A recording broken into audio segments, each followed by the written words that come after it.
Dear students, welcome back. Yes, DUET 2022 के लिए। और मुझे इससे ज्यादा रिक्वेस्ट किसी वीडियो के लिए नहीं मिले कि सर आप DUET के video past year paper analyse क्यों नहीं कर रहे हैं, केवल आप 2016 का करके क्यों छोड़ दिया आपने। आपको पता है कि अभी तक, और मेरा जवाब यही होता था कि DUET का डेट तो आने दो, अभी भी डेट नहीं आया। और मैंने कोशिश भी की एनटीए से पता करने की। प्रॉब्लम यह है कि NTA is focusing on CUET PG, और उसकी एग्जाम आपको पता है सितंबर में है। अब उसके बाद ही मुझे लगता है, क्योंकि DUET अलग छिटक गई है तो उसके बाद होगी, लेकिन फिर भी मुझे लगता है कि अब वो हाई टाइम है, क्योंकि इसके क्वेश्चन CUET PG के लिए भी हेल्प करेंगे, अन्य एग्जाम के लिए भी। इसलिए मैं इस सीरीज को शुरू कर रहा हूं और सभी पेपर एक एक करके हम लोग डिस्कस करेंगे। आज डिस्कस कर रहे हैं हम लोग 2017 के पेपर को, 2016 के बाद फिर 18, 19, 20 और 21 के पेपर को डिस्कस करेंगे। और जैसा मैंने कहा कि ये यूजफुल होगा CUET PG के लिए, UGC नेट के लिए और किसी भी इंट्रेंस एग्जाम के लिए। आप देखेंगे इसमें कितने अच्छे क्वेश्चन का जो है मिश्रण है, मतलब it includes very good question. So let us begin. इससे पहले कि हम क्वेश्चन आंसर का दौर करें शुरू, मुझे अलाउ कीजिए कि मैं बताऊं कि जो एग्जाम के, जो इस तरह के कम्पिटिटिव एग्जाम हैं, उनके लिए 4 गाइड जो है मैंने बहुत मेहनत से पब्लिश किया है। बेस्ट रिसोर्स है ये, कोई घमंड नहीं है, ये सिंपल मैटर ऑफ फैक्ट है। इससे अच्छा रिसोर्स आपको अवेलेबल नहीं है, क्योंकि इतने पैशन से कोई नहीं बनाता नॉर्मली। तो इसमें जो मैं आपको कहना चाहता हूं कि जो DUET के लिए इंपॉर्टेंट है, वो 2 गाइड बहुत इंपॉर्टेंट है। कि exam guide for entrance test, ये मैंने एक्चुअली 2021 में लिखा था, जो सबसे पॉपुलर मेरी गाइड है। और उसको थोड़ा मैंने अभी जो है उसको करेक्ट किया है, उसमें कोई अपडेशन नहीं है लेकिन करेक्ट किया है, तो थोड़े बहुत अपडेशन भी है, यस आई शुड से। तो ये गाइड जो है उसका लिंक मैंने यहाँ दिया है, ये डिस्क्रिप्शन में भी आपको लिंक मिल जाएगा। ये आपके लिए इंपॉर्टेंट है, आपके लिए ये इंपॉर्टेंट नहीं है यदि आप DUET दे रहे हो, यदि आप CUET PG दे रहे हो तो आपके लिए ये इंपॉर्टेंट है। एंड आप दोनों के लिए, यदि आप DUET दे रहे हो या CUET PG, आपके लिए इंपॉर्टेंट है ऑब्जेक्टिव पॉलिटिकल साइंस। इसमें 1500 क्वेश्चन है, one of the best question का कलेक्शन, उसके एक्सप्लेनेशन भी है। इसको आप छोड़ सकते हो अब, क्योंकि जब मैंने ऑब्जेक्टिव पॉल साइंस निकाल दिया, इसको आप छोड़ सकते हैं। लेकिन इन तीनों को आप देखिए, फिर से मैं कह रहा हूं, यदि आप DUET दे रहे हैं तो आपके लिए गाइड है ये, यदि आप CUET दे रहे हैं तो आपके लिए गाइड है ये, और दोनों के लिए ऑब्जेक्टिव पॉल साइंस आपके लिए इंपॉर्टेंट है। अब चलिए शुरू करते हैं क्वेश्चन आंसर का दौर। आइए क्वेश्चन आंसर का दौर शुरू करते हैं। उससे पहले, जैसा मैं हमेशा करता हूं, कुछ डिक्लेरेशन या डिस्क्लेमर। सबसे पहले कि इसमें मुझे मेरे एक स्टूडेंट का हेल्प मिला है, राजहर्षा एन का, जो कि हैं तो इंजीनियर लेकिन वो पॉलिटिकल साइंस में परस्यू करना चाहते हैं। तो उन्होंने 5-6 क्वेश्चन में रिसर्च करने में, जो वेग क्वेश्चन था, उन्होंने हेल्प किया। आप भी जुड़ सकते हैं मुझसे, यदि आपको इंटरेस्ट है कि कोलैबोरेट करें, को क्रिएट करें, मेरे साथ रिसर्च करें कुछ वेग क्वेश्चन में, तो आप मुझे मेल कर सकते हैं। दूसरा मैं कहना चाहता हूं कि इसमें आपको जो क्वेश्चन है वो इस तरह का है, क्यूरियस मिक्स है। उसमें कुछ क्वेश्चन आपको बहुत आसान लगेंगे, बहुत सारे क्वेश्चन आपको रिपीटेड मिलेंगे, लेकिन अंत में आप देखेंगे, यदि आप मेरे साथ बने हुए हैं, कि 70 क्वेश्चन डेफिनेटली आप इसको क्रैक कर लेंगे, और बाकी जो 30 है उसमें से 10 क्वेश्चन आप गेस कर सकते हैं। तो 80 क्वेश्चन जो है मेरे स्टूडेंट जो मेरे साथ बने हुए हैं लगातार, वो इस तरह के पेपर में लाएंगे, और ये रिप्रेजेंटेटिव पेपर है जो DU में पूछा जाना चाहिए, उस टाइप का। अब पहला क्वेश्चन रिपीटेड क्वेश्चन है। पोस्ट कॉर्प जो है उसमें C स्टैंड फॉर, सीधा ही उसको एक बार याद कर लीजिए, planning, organising, staffing, directing, coordinating, reporting and budgeting. ये पूरा आपको इस तरह से याद होना जैसे मैं बोल रहा हूं। और इसमें C तो क्या, CO कह लीजिए, कोऑर्डिनेटिंग के लिए आता है। द हॉथरोनियन स्टडी, जैसे ही हॉथरोनियन स्टडी आया, आपको केवल हिल्टन मायो याद आना चाहिए, इससे ज्यादा कोई आपको देखना ही नहीं है उसके आगे। Suggestion that the people are motivated by a hierarchy of need, जहां भी हिरार्की ऑफ नीड आए, रिपीटेड क्वेश्चन है, आपको मैस्लो याद आना चाहिए। मैंने आपको मैस्लो पढ़ाया है, एक ट्रायंगल के थ्रू उसको रिप्रेजेंट करते हैं। हिरार्की ऑफ रोटी कपड़ा और मकान मिल जाए तब आपको प्यार मोहब्बत या चाहिए, सोशल बिलोंगनेस चाहिए, फ्रेंडशिप चाहिए, वो भी मिल जाए तो सेल्फ स्टीम चाहिए, वो भी मिल जाए तो सेल्फ एक्चुअलाइजेशन, सेल्फ रियलाइजेशन की मेरा पर्पस क्या है, दुनिया में क्यों आए हैं, टाइप का क्वेश्चन आने लगता है। तो ये अब्राहम मैस्लो ने दिया है, psychologist. McGregor is associated with, McGregor another psychologist हैं मैस्लो के बाद, जिन्होंने की जो ह्यूमन साइड ऑफ इंटरप्राइज नाम की बुक भी लिखी है, और उन्होंने थ्योरी एक्स और थ्योरी वाई दिया है। थ्योरी एक्स और थ्योरी वाई क्या है, ये भी एक मोटिवेशन की थ्योरी है। ये 2 टाइप के एम्प्लॉय को ये देखते हैं किसी भी ऑर्गेनाइजेशन में। एक थ्योरी, एक एक्स टाइप एम्प्लॉय है जिसको कि आप धक्का मारिएगा, पुश कीजिएगा, सुपरवाइज कीजिएगा, डांट लगाइएगा तो काम करेगा। और दूसरा वाई है जो कि सेल्फ मोटिवेटेड है, आप वो पैशनेट है, उसको कुछ नहीं भी कह रहे हैं तो वो काम किए जा रहा है। तो दोनों के को अलग ढंग से सुपरवाइजर को चलाना पड़ेगा, ये कहना है। यदि आप थ्योरी मतलब वाई टाइप ऑफ एम्प्लॉय को एक्स जैसा आप उसको बाउंड करने की कोशिश करेंगे, टाइम टेबल देंगे, तो वो बिदक जाएगा और वो उसका पैशन भी खत्म हो जाएगा। और यदि आप जो एक्स टाइप आदमी है, यदि उसको आप लिबर्टी दे देंगे, छूट दे देंगे, तो बिल्कुल वो कुछ नहीं करेगा। तो ये मैकग्रेगर की थ्योरी है, theory X and theory Y. बहुत इंपॉर्टेंट क्वेश्चन है पब्लिक एडमिनिस्ट्रेशन में। Who is popularly associated with system theory?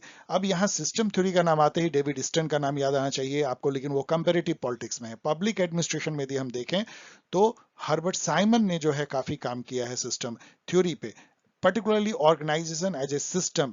और सिस्टम क्या होता है, जिसमें कि किसी भी होल जो एक पार्ट है, मतलब सॉरी एक जो इंटिटी है, उसके अंदर में बहुत सारे उसके कंपोनेंट है जो आपस में लगातार इंटरेक्ट करते हैं और उससे मिलके उस होल को बनाते हैं। जो होल होता है वो पार्ट के सम का से ज्यादा होता है। जैसे हमारे बॉडी का डिफरेंट डिफरेंट पार्ट है, लेकिन जो पूरा बॉडी है वो सम ऑफ द पार्ट से जो है ज्यादा होता है। और इसमें जो है वो इन्वायरमेंट से भी ये ओपन होता है, इन्वायरमेंट से इनपुट लेता है सिस्टम और आउटपुट देता है। तो ये जो कॉन्सेप्ट है ऑर्गेनाइजेशन का, यदि आप इसको ऑर्गेनाइजेशन मान लीजिए, तो ये जो है हर्बर्ट साइमन ने इस टाइप की थॉट दी है। तो इसलिए सही आंसर हर्बर्ट साइमन है। The concept of new public management, मैंने कई बार बताया कि एनपीएम क्या है। एनपीएम वही है जो यहाँ डी में लिखा हुआ है, उसको एक देख लीजिए, application of business private business practices in public administration. जब आप प्राइवेट बिजनेस के मैनेजमेंट स्टाइल से पब्लिक एडमिनिस्ट्रेशन को चलाने लगते हैं, तो वो न्यू पब्लिक मैनेजमेंट का सबसे इंपॉर्टेंट फीचर हो जाता है। The idea of bounded rationality was propounded bye. अब ये तो बिल्कुल रिपीटेड क्वेश्चन है, आपके चेहरे पे मुस्कुराहट आनी चाहिए।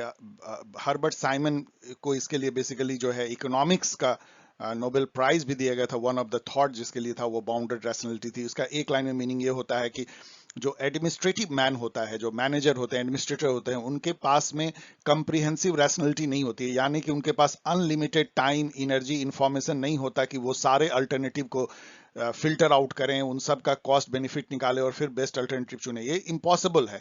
वो गुड एनफ डिसीजन लेते हैं, सारे अल्टरनेटिव को नहीं देख पाते हैं, इसलिए वो मैक्सिमाइजर नहीं है, सेटिस्फाइजर है। यही है बाउंडेड रैशनैलिटी का कॉन्सेप्ट। अगेन फिर तीसरी बार हर्बर्ट साइमन आते हैं। Herbert Simon identified 4 basic motivation of subordinate to accept the will of superior. अब यहाँ आके क्वेश्चन बहुत डीप हो जाता है। यहाँ इसी तरह के करीब 10 क्वेश्चन हैं जो बहुत डीप थॉट में है। अब आप हर्बर्ट साइमन के यदि आप मोटिवेशन पे पढ़ें उतना डीप, तब आपको पता लगेगा कि उन्होंने जो कहा है कि क्यों कोई सबऑर्डिनेट जो है वो सुपीरियर के ऑर्डर को मान लेता है। तो इस पे जो है बर्नार्ड, चेस्टर बर्नार्ड ने भी काम किया है। जोन ऑफ इंडिफरेंस उन्होंने थ्योरी भी दी है। और साइमन भी कहते हैं कि रिवॉर्ड्स और सैंक्शन, मतलब कि स्टिक एंड कैरेट, नहीं करेंगे तो पनिशमेंट मिलेगा, करेंगे तो रिवार्ड होगा। एक ये मोटिव होता है। लेजिटिमेसी, यदि उसको फील होता है कि जो सुपीरियर है वो लेजिटिमेट अथॉरिटी है, मतलब मुझे मानना चाहिए, उसके पास में हक है उसको कहने का। और subordinate confidence in superior ability, ये बहुत इंपॉर्टेंट है। यदि उसको फील होता है कि सुपीरियर किसी भी मायने में अच्छा है, मतलब टेक्निकल हो, मैनेजरियल हो, या अक्यूमेन हो, या एज ए ह्यूमन वो उसकी नॉलेज है, तो वो उसको मानने में उसको हिचक नहीं होती है। लेकिन सोशल डिसअप्रूवल जो है वो साइमन के लिए, ये सब चीजें जो है सोशल डिसअप्रूवल की, सोसाइटी में लोग रिडिकुल करेंगे, ये सब जो है वैल्यू ओरिएंटेड थॉट उनके लिए पब्लिक एडमिनिस्ट्रेशन में कम मायने रखता था, फैक्ट ज्यादा मायने रखता था। इसीलिए इसको आप सेफली कह सकते हैं कि ये नहीं है। वैसे ये रिपीटेड क्वेश्चन है। ये जब गूगल में आप इसको देंगे तो आपको हर जगह मिलेगा, कई जगह ये पूछा। ये कॉपी पेस्ट क्वेश्चन है, इसमें से 90% क्वेश्चन कॉपी पेस्ट है, कहीं और से लिए गए हैं। The classical study of function of the executive, अभी जस्ट मैं आपको चेस्टर बर्नार्ड की बात कर रहा था, यहाँ पे जोन ऑफ इंडिफरेंस भी इनका आप याद कर लीजिए। The concept of good governance, ये भी मेनी टाइम रिपीटेड है, 10 बार। गुड गवर्नेंस, आपको पता है कि वर्ल्ड बैंक की जो रिपोर्ट थी डेवलपमेंट रिपोर्ट, वो हर साल निकालते हैं। तो 1992 में जो उन्होंने डेवलपमेंट एंड गवर्नेंस पे जो रिपोर्ट निकाला था, उसी में उन्होंने गुड गवर्नेंस को एक तरह से डिफाइन किया था उसमें। Towards a new public administration, the Minnowbrook perspective, towards a new public administration, the Minnowbrook perspective. ये बुक जो है बहुत ही सेमिनल बुक है फ्रैंक मैरिनी का, आपको पता है 1971 में ये बुक आई थी। इसी से जो है एनपीए मूवमेंट की शुरुआत माना जाता है। फ्रैंक मैरिनी जो है वो ऑर्गेनाइजर थे फर्स्ट मिनोब्रुक कॉन्फ्रेंस के, जो 1968 में हुई थी। और इन्होंने ड्वाइट वोल्डो के साथ मिल करके एक तरह से एनपीए मूवमेंट को लाया था। Consumer interest and individual preference is highlighted in, ये एक मैं क्वेश्चन मार्क लगा रहा हूं। वैसे मैंने इस पे करीब 10 मिनट दिया है इसको, जबकि मुझे पता है ये सारी चीजें, लेकिन फिर भी अब यहाँ पे कंफ्यूजन इस दोनों में होती है कि consumer interest and individual preference public administration के कॉन्सेप्ट में यदि आप देखिए तो बिहेवियरल अप्रोच है या पब्लिक चॉइस थ्योरी है। तो अब यहाँ पे समझिए पब्लिक चॉइस थ्योरी होती क्या है, तब आपको लगेगा कि कैसे हम इसको टैकल कर सकते हैं। It's a very important theory. ये इकोनॉमिक्स का यूज है पब्लिक एडमिनिस्ट्रेशन में। इकोनॉमिक्स बहुत तरह से घुस आया है पब्लिक एडमिनिस्ट्रेशन में, जैसे बाउंडेड रैशनैलिटी, रैशनल चॉइस, ये सारी भी उसी की है। देन पब्लिक चॉइस थ्योरी ये कहता है कि इंडिविजुअल जो है एक rational and self interested entity है, और कोई भी जब डिसीजन इवन किसी ऑर्गेनाइजेशन में भी लेता है तो एक इंडिविजुअली लेता है, और उस समय भी उसका सेल्फ इंटरेस्ट और रैशनैलिटी जो है पीछे नहीं रहता, वो अपना इंटरेस्ट देखते हुए ही लेता है। ये हमेशा याद रखिएगा, मतलब याद रखिएगा मीन्स ये इकोनॉमिक्स का थ्योरी, और ऐसा देखा जाता है पॉजिटिविज्म में कि ऐसा ही पाया जाता है। तो ऐसे में चैलेंज ये होती है कि कैसे एक ऐसा डिसीजन लें जो सबके लिए मतलब फायदेमंद हो। तो एक ऐसा स्ट्रक्चर हम लोग बनाए, ऑर्गेनाइजेशनल स्ट्रक्चर, जिसमें कि जिसको रैशनल चॉइस अप्रोच भी कहते हैं न्यू इंस्टीट्यूशनलिज्म में, जहां पे कि ऐसे रूल रेगुलेशन हम इंस्टीट्यूशन का बनाए कि इंडिविजुअल अपना सेल्फ इंटरेस्ट रखते हुए भी एक ऐसा डिसीजन ले जो सबके लिए अच्छा हो। मतलब वो ले तो रहा है अपने भले के लिए डिसीजन, लेकिन वो गलती से ही, क्योंकि वो स्ट्रक्चर ही ऐसा है, रूल्स रेगुलेशन ही ऐसे हैं, नॉर्म्स ऐसे हैं कि वो जो है डिसीजन सबके लिए फायदेमंद हो जाता है। तो ये जो है पब्लिक चॉइस थ्योरी है। इसी से जुड़ा हुआ जो है सोशल चॉइस थ्योरी है। वहां पे अब एग्रीगेशन होती है कि जब हजारों लाखों लोगों का इस तरह का बिहेवियर हो कि सेल्फ इंटरेस्टेड हैं, तो पब्लिक पॉलिसी कैसे बनाई जा सकती है इस बेसिस पे, इस पे सोशल चॉइस थ्योरी है।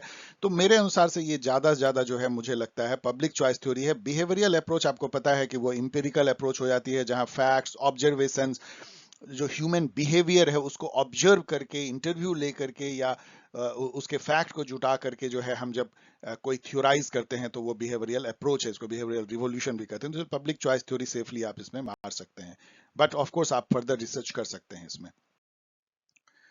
ये तो उटपटांग इसलिए है कि ये क्वेश्चन को कॉपी पेस्ट करना बहुत डिफिकल्ट था, इसलिए इस पेज में केवल एक क्वेश्चन है, the distinguishing feature between public and private administration. अब अगेन ये जो है एक इतना कंफ्यूजिंग क्वेश्चन है, मैंने आपको पढ़ाया है और कितना ज्यादा पढ़ा भी है कि पब्लिक और प्राइवेट एडमिनिस्ट्रेशन में क्या फर्क है। बहुत सारे फर्क हैं। मतलब यहाँ एप्पल बाई को आप याद कर लीजिए, पॉल एच एप्पल बाई, ये नाम आए तो आप उसमें बंटवारा इन्होंने किया है, कई और ऑथर ने किया है लेकिन इन्होंने सबसे ज्यादा किया है। इसमें क्या है, प्राइवेट जो है उसका मोटिव सबसे इंपॉर्टेंट है, उसका मोटिव जो है वो प्रॉफिट जनरेशन है एंड वेल्थ जनरेशन है। प्रॉफिट उसको क्रिएट कर, प्रॉफिट मतलब उसको जनरेट करना है बिजनेस से, और जो वेल्थ है शेयर होल्डर्स का उसको बढ़ाना है। लेकिन जो पब्लिक एडमिनिस्ट्रेशन है उसका काम जो है वो पब्लिक वैल्यू क्रिएशन है, उसका वेल्थ या प्रॉफिट से नाता उतना डायरेक्ट सीधा नहीं है, वेलफेयर से नाता ज्यादा है। पब्लिक इंटरेस्टेडनेस जो है पब्लिक और एडमिनिस्ट्रेशन में, प्राइवेट एडमिनिस्ट्रेशन में पब्लिक इंटरेस्टेडनेस जो है वो कम हो जाती है। उसका जो डोमेन है वो बहुत ही लिमिटेड पब्लिक को के बारे में सोचती है कि उसको क्या उससे होगा नहीं होगा। Of course consumer and others के बारे में सोचती है, लेकिन उसका डोमेन उतना लार्ज नहीं होता है। उसमें प्राइवेट में डिसीजन मेकिंग जो है ज्यादा स्ट्रेट फॉरवर्ड है, क्योंकि उसके डायमेंशंस बहुत कॉम्प्लेक्स नहीं है, क्योंकि आपको किसका ध्यान रखना है, अपने शेयर होल्डर का रखना है, अपने ऑर्गेनाइजेशन के रूल रेगुलेशन ये देखना है कि ये बिजनेस के लिए प्रॉफिट लाएगा, वेल्थ क्रिएट करेगा and all, and you take decision. But in public organisation decision जो है बहुत बहुत डिफिकल्ट है, क्योंकि इसमें आप पब्लिक के बिहाफ में डिसीजन लेते हैं, टैक्स पेयर्स मनी जो है उसको आप खर्च करने के लिए प्रोजेक्ट में करते हैं। तो डायमेंशंस और आपकी अकाउंटेबिलिटी जो है बहुत बढ़ जाती है, क्योंकि यहाँ पे आपको लेजिस्लेचर, पार्लियामेंट की अकाउंटेबिलिटी है, ऑडिट की अकाउंटेबिलिटी है, CBI, CVC and many many other organisation को आप अकाउंटेबल हैं। प्राइवेट ऑर्गेनाइजेशन में ये सब बंधन कम है। तो इतनी सारी जो है प्राइवेट पब्लिक ऑर्गेनाइजेशन में डिफरेंसेस है, सिमिलरिटी भी बहुत ज्यादा है। दोनों में हिरार्की होती है, दोनों में एक ही तरह का मैनेजमेंट स्टाइल लग सकता है, दोनों के प्रिंसिपल एडमिनिस्ट्रेशन मैनेजमेंट के लगभग एक जैसे होते हैं, काम भी आजकल जो है लगभग एक जैसे करने लगे हैं, तभी तो पब्लिक प्राइवेट पार्टनरशिप जैसे हो गए हैं। ऑर्गेनाइजेशन में भी बहुत ज्यादा उसमें रिजिडिटी हो गई, प्राइवेट ऑर्गेनाइजेशन भी बहुत हिरार्किकल हो गए हैं, बहुत कॉम्प्लेक्स हो गए हैं। कई सारे मल्टीनेशनल तो इतना कॉम्प्लेक्स है जो एक नेशन स्टेट से भी बड़ा उसका ऑर्गेनाइजेशन जैसा हो जाता है। अब इन सब को देखने के बाद भी आप देखेंगे तो एक्सेस, कमिटमेंट, इंटरेस्ट, एजेंसी, अब इस टाइप के ये बिल्कुल ही मेरे अनुसार से आर्बिट टाइप की क्वेश्चन है, आर्बिट क्वेश्चन नंबर 1। लेकिन फिर भी जितना आपने सुना मेरी बात को, उसमें आपको लगा होगा कि इंटरेस्ट जो है, लाइक पब्लिक इंटरेस्टेडनेस और प्राइवेट का जो इंटरेस्ट होता है वो अलग अलग होता है। तो इंटरेस्ट पे आप कर सकते हैं एक्सेस। यदि आप कहें कि पब्लिक को एक्सेस, तो ऑफ कोर्स ये भी डिफरेंस है। आप पब्लिक ऑर्गेनाइजेशन को एक्सेस कर सकते हैं, उसकी ब्रिक मोटार की ऑफिस होती है, आप उसके जा करके ऑफिसर से मिल सकते हैं। लेकिन प्राइवेट में तो वो एक पर्दे के पीछे छिपे रहते हैं। आप कभी खोज के देखिए प्राइवेट ऑर्गेनाइजेशन का, आपको कॉल सेंटर छोड़ के कुछ नहीं मिलेगा। तो एक्सेस भी एक डिफ्रेंसिएशन है। कमिटमेंट तो दोनों में बराबर की कमिटमेंट चाहिए होती है, लेकिन कमिटमेंट किसके लिए डिपेंड करता है। एजेंसी मतलब क्या होता है, ह्यूमन या ऑर्गेनाइजेशनल एजेंसी। जो एक इंडिविजुअल या एक फर्म जो कुछ कर पाता है अपने बल पे, उसको एजेंसी कहते हैं। उसको स्ट्रक्चर से आप डिफ्रेंशिएट करते हैं। एजेंसी दोनों में रिक्वायर्ड होती है, बट मेरे अनुसार चलिए ठीक है, सी को आप मार सकते हैं, शायद यही आंसर होगा। सॉरी कि यहाँ पे छोटा स्टडी आपको दिख रहा हो, लेकिन मैं रीड कर दूंगा। आइडेंटिफाई, 14 नंबर क्वेश्चन पढ़ रहे हैं। Identify similarity between neo realist and neo liberals. ये भी जो है एक कंफ्यूजिंग क्वेश्चन है। इसमें काफी टाइम हम लोगों को लगा, मुझे और राजहर्ष को इसको रिसर्च करने में। यहाँ पे देखिए कुछ तो बहुत क्लियर है। आपको पता है नियो रियलिस्ट कहाँ से आए? 1979 Kenneth Waltz, theory of international politics, वहां से नियो रियलिस्ट उपजे। और नियो लिबरलिज्म, जोसेफ नोए एंड कोहेन और मेनी अदर्स ने जो है नियो लिबरलिज्म की एक तरह से फाउंड किया। और दोनों जो है बहुत करीब आ गए। कई लोग तो कहते हैं कि दोनों अब एक ही जैसे धारा में बह रहे हैं, लेकिन दोनों में अभी भी बहुत सारे डिफरेंसेज है। ये क्वेश्चन वही पूछ रहा है। फर्स्ट डिफरेंस तो यही है कि दोनों ही जो है एब्सोल्यूट गेन में बिलीव नहीं करते हैं। ये रॉन्ग है। एब्सोल्यूट गेन में बिलीव करते हैं नियो लिबरल्स, लेकिन नियो रियलिस्ट जो है रिलेटिव गेन में बिलीव करते हैं। रिलेटिव और एब्सोल्यूट गेन क्या है, इस पर तो पूरा एक वीडियो बनाया जा सकता है। एक लाइन में ये है कि मान लीजिए कि इंडिया पाकिस्तान है और कोई दोनों में बातचीत हो रही है, और दोनों को एक काम करने से गेन हो रहा है, कुछ गेन हो रहा है, मान लीजिए इकोनॉमिकल गेन या अदर टाइप का इन्वायरमेंटल गेन। तो लेकिन रियलिस्ट देखेंगे कि मेरा गेन पाकिस्तान के कंपैरिजन में कितना है। यदि पाकिस्तान हमसे ज्यादा गेन कर रहा है तो हम वो कॉपरेशन नहीं करेंगे। लेकिन नियो रियलिज्म बोलेंगे, नियो लिबरलिज्म बोलेंगे कि भाई हमें इससे मतलब नहीं है कि रिलेटिव गेन क्या है। हमें यदि एब्सोल्यूट फॉर्म में हमको गेन हो रहा है, 10 रुपए का गेन हो रहा है, तो हम ये नहीं देखेंगे पाकिस्तान को 11 रुपए का गेन हो रहा है, हम उसको करेंगे, वो मतलब कॉपरेशन करेंगे। तो इसलिए पहला ये रॉन्ग है। बोथ बिलीव इन स्टेटस को। अब ये तो बहुत ही वेग है, लेकिन ठीक है, दोनों स्टेबिलिटी चाहते हैं जो इंटरनेशनल रिलेशन में, तो उसके लिए स्टेटस को आप कह सकते हैं। चूंकि यहाँ दो सही है तो दो तो आपको लाना ही है, क्योंकि एक और गलत है, both believe in institution regime, ये भी जो है गलत है। देखिए इंस्टीट्यूशनलिज्म एंड रेजिम, रेजिम क्या होता है, जैसे मान लीजिए कि फूड बिजनेस का रेजिम है, या कन्वेंशंस जो है वो क्लाइमेट चेंज का जो प्रोटोकॉल है वो एक रेजिम है। रेजिम मतलब कि इंटरनेशनल लेवल पे रूल रेगुलेशन नॉर्म कन्वेंशन जिसको सब लोग मानते हैं उसको रेजिम कहते हैं, डिफरेंट डिफरेंट डोमेन में। और इंस्टीट्यूशन आप जानते हैं, यूनाइटेड नेशन है, WTO, IMF एंड ऑल, जो इंटर गवर्नमेंटल इंस्टीट्यूशंस हैं। नियो लिबरल्स जो हैं वो इंस्टीट्यूशनलिज्म में बिलीव करते हैं। उनका मानना है कि इंस्टीट्यूशंस जो हैं वो नेशन स्टेट के बिहेवियर को मॉडिफाई करते हैं। वो आप एक रिस्पॉन्सिबल बिहेवियर करने लगते हैं यदि आप इंस्टीट्यूशन के मेंबर होते हैं तो। और रेजिम भी आपके बिहेवियर को टोन डाउन करते हैं, और आप एक रिस्पॉन्सिबल सिटीजन इंटरनेशनल लेवल पे आप जो है बिहेव करते हैं नेशन स्टेट। लेकिन रियलिस्ट इस टाइप के इन चीजों को डाउट करते हैं। उनका मानना है कि हाँ ठीक है, इंस्टीट्यूशंस हैं, रेजिम भी हैं, लेकिन वो सब जो है पावर, बैलेंस ऑफ पावर का या कैपेबिलिटी का एक फंक्शन है, वो जस्ट उसका एक रिप्रेजेंटेशन है। और उसमें तभी तक नेशन स्टेट कोऑपरेट करते हैं जब तक कि उनको अपना पावर बैलेंस या कैपेबिलिटी पे कोई खतरा नहीं नजर आता है, अदरवाइज वो उससे बैकआउट कर सकते हैं। तो ये भी गलत है। इसलिए जब दो गलत है तो दो सही होगी। तो ये जो है इन दोनों का आप सही मान लीजिए, 2 और 4। तो ये it is a very difficult question. ये वो क्वेश्चन जो मैंने कहा, करीब 8-10 क्वेश्चन ऐसे जो आपको बहुत सोचने पे मजबूर इसमें करते हैं, higher level, even graduation level से हायर है। तो ये डिफिकल्ट कैटेगरी में आता है। Who among the following inspired Raja Ram Mohan Roy. अब ये भी जो है एक डाउटफुल क्वेश्चन है, इसको डाउट कह लीजिए, डीओ कह रहे हैं हम। अब ये दारा सिको जो है, ठीक है, I will go with that, इस पे बहुत ज्यादा नहीं कहेंगे। राजहर्ष ने मुझे बताया कि दारा सिको है, मैंने भी जहां पढ़ा वो थोड़ी बहुत दारा सिको, क्योंकि वो जो है एक तरह का रिलीजियस हारमोनियसिटी को बनाए रखने और उस टाइप की प्रोग्रेसिव बातें दारा सिको करते हैं। दारा सिको जो औरंगजेब के बड़े बेटे थे, जो कि सॉरी शाहजहां के बड़े बेटे थे, जो औरंगजेब से हार गए थे, लेकिन वो एक अजब विजनरी टाइप के आदमी थे।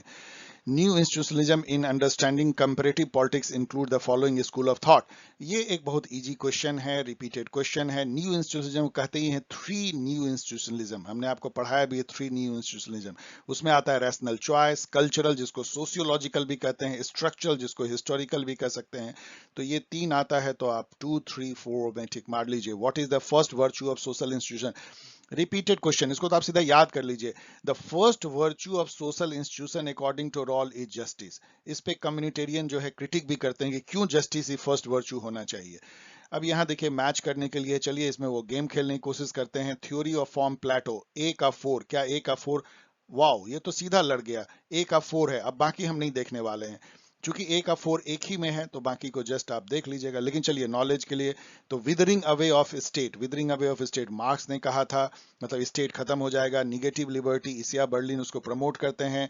रिपब्लिक जो है, वाओ, अब यहाँ पे देखिए क्या है, रिपब्लिक यहाँ डी का 2 देते हैं। यदि रिपब्लिक बुक के फॉर्म में जाएं तो आप कंफ्यूज कर सकते हैं, प्लेटो ने लिखा है, लेकिन यहाँ रूसो का कॉन्सेप्ट जो है सिविक वर्च्यू एंड रिपब्लिकनिज्म का, उनके जो सोशल कॉन्ट्रैक्ट में, वो वहां पे कहने की कोशिश कर रहे हैं। ऑफ कोर्स इससे कोई मतलब नहीं। The new public management focuses on, अब ये क्यों फिर से आ गया दूसरी बार? इसलिए मुझे लगता है कि ये क्वेश्चन सही भी है, या इस टाइप से क्यों किसी ने सेट किया है कि मेमोरी बेस्ड क्वेश्चन तो नहीं है। New public management focuses on, आपको जस्ट मैंने अभी बताया, the role of public agency in adopting private sector technique होगा, द प्रोसेस ओरिएंटेड एडमिनिस्ट्रेशन होगा, लेस हायरार्किकल ऑर्गेनाइजेशनल स्ट्रक्चर होगा, citizen as active customer, citizen को कस्टमर के ट्रीट किया जाता है क्योंकि बाजार से ही सब कुछ चलना है, तो ऑल ऑफ देम। इसमें कई क्वेश्चन जो है उसमें ऑल ऑफ देम आप कॉमन सेंस से मार सकते हैं। Consociational democracy has the following characteristic, अब यहाँ अच्छा पॉइंट है कि आप एक बार कंसोसिएशनल डेमोक्रेसी को समझ लीजिए हमेशा के लिए। कंसोसिएशनल डेमोक्रेसी वहां होता है जहां पे कि रिलीजियन या कल्चर या इथनिसिटी के बेसिस पे एक कंट्री इतना ज्यादा डिवाइडेड है, कोई मेजोरिटी में नहीं है। कोई जो है 30% है, कोई 35% है, कोई, अब बेल्जियम उसका एक उदाहरण है, और भी कई कंट्री ऐसे हो सकते हैं। तो वहां पे प्रॉब्लम यह आती है कि कैसे आप मेजोरिटेरियन जो है पॉलिसी चलाएंगे, वो नहीं हो सकती है। तो वहां आपको सबको पावर में, सभी इथनिक जो मेजर इथनिसिटी या लिंग्विस्टिक ग्रुप हैं या रिलीजियस ग्रुप है, उनको पावर शेयर कराना होता है। तो उस टाइप की डेमोक्रेसी जब सब मिल करके उस टाइप के चलाते हैं कंट्री को, उसको कंसोसिएशनल डेमोक्रेसी कहते हैं। इसको कॉर्पोरेटिज्म भी कई बार कहते हैं। उसमें जो है आपको ग्रैंड कोलिशन चाहिए ऑफ कोर्स, क्योंकि सबके साथ आपको मिलकर चलाना पड़ेगा, कोई उपाय नहीं है। म्यूचुअल वीटो का मतलब क्या है कि मान लीजिए कि एक इथनिक ग्रुप जो है कोई पॉलिसी ला रहा है जो कि एकदम हार्मफुल है दूसरे के लिए, तो दूसरा कम्युनिटी को उसको वीटो करने का अधिकार होना चाहिए, वाइसा वर्सा। सेगमेंटेड ऑटोनॉमी है, यह सबकी अपनी अपनी जो है, सब सेगमेंट जो पॉपुलेशन का, उसकी अपनी अपनी ऑटोनॉमी है। डायरेक्ट डेमोक्रेसी तो ऐसा कोई जरूरी है नहीं, इसीलिए 1, 2, 3 जो है आप इसमें सही मार सकते हैं। Who said constitutional morality must be held higher than public morality? जहां भी constitutional morality की बात आए, अंबेडकर जी को आप याद कीजिए। The territory of India shall comprise, ये आर्टिकल 1 की बात है, ये उसमें ये लिखा हुआ है कि territory of India will compiler territory of the state, जो भी हमारा स्टेट है, जो कि फर्स्ट शेड्यूल में लिखा हुआ है कि क्या क्या उसकी टेरिटरी होगी। Union territory specified in the first schedule, ये भी उसमें लिखा हुआ है। And such other territories as may be acquired in future, यदि कोई इंडिया एक्वायर करता है, ये भी फर्स्ट शेड्यूल में लिखा हुआ है। इसलिए ये 3 है, ये वाला तो कहीं मिला नहीं, इसलिए मुझे लगता है 1, 2, 3 will be the right answer. वैसे आप फर्दर इसको और चेक कर सकते हैं क्या चौथा भी है, मैं नहीं खोज पाया कि चौथा है, ना तो आर्टिकल 1 में मिलता है, ना फर्स्ट शेड्यूल में मिलता है, इसलिए मेरे विचार से C is right answer. President of India shall be elected by, मतलब ये घिसा पिटा क्वेश्चन है, आपको पता है। यहाँ पे मल्टीपल चॉइसेज हैं, लेकिन मैंने लिखा नहीं क्योंकि मेरे स्टूडेंट को ये पता है कि प्रेसिडेंट का जो इलेक्टोरल कॉलेज होता है वो 2 है।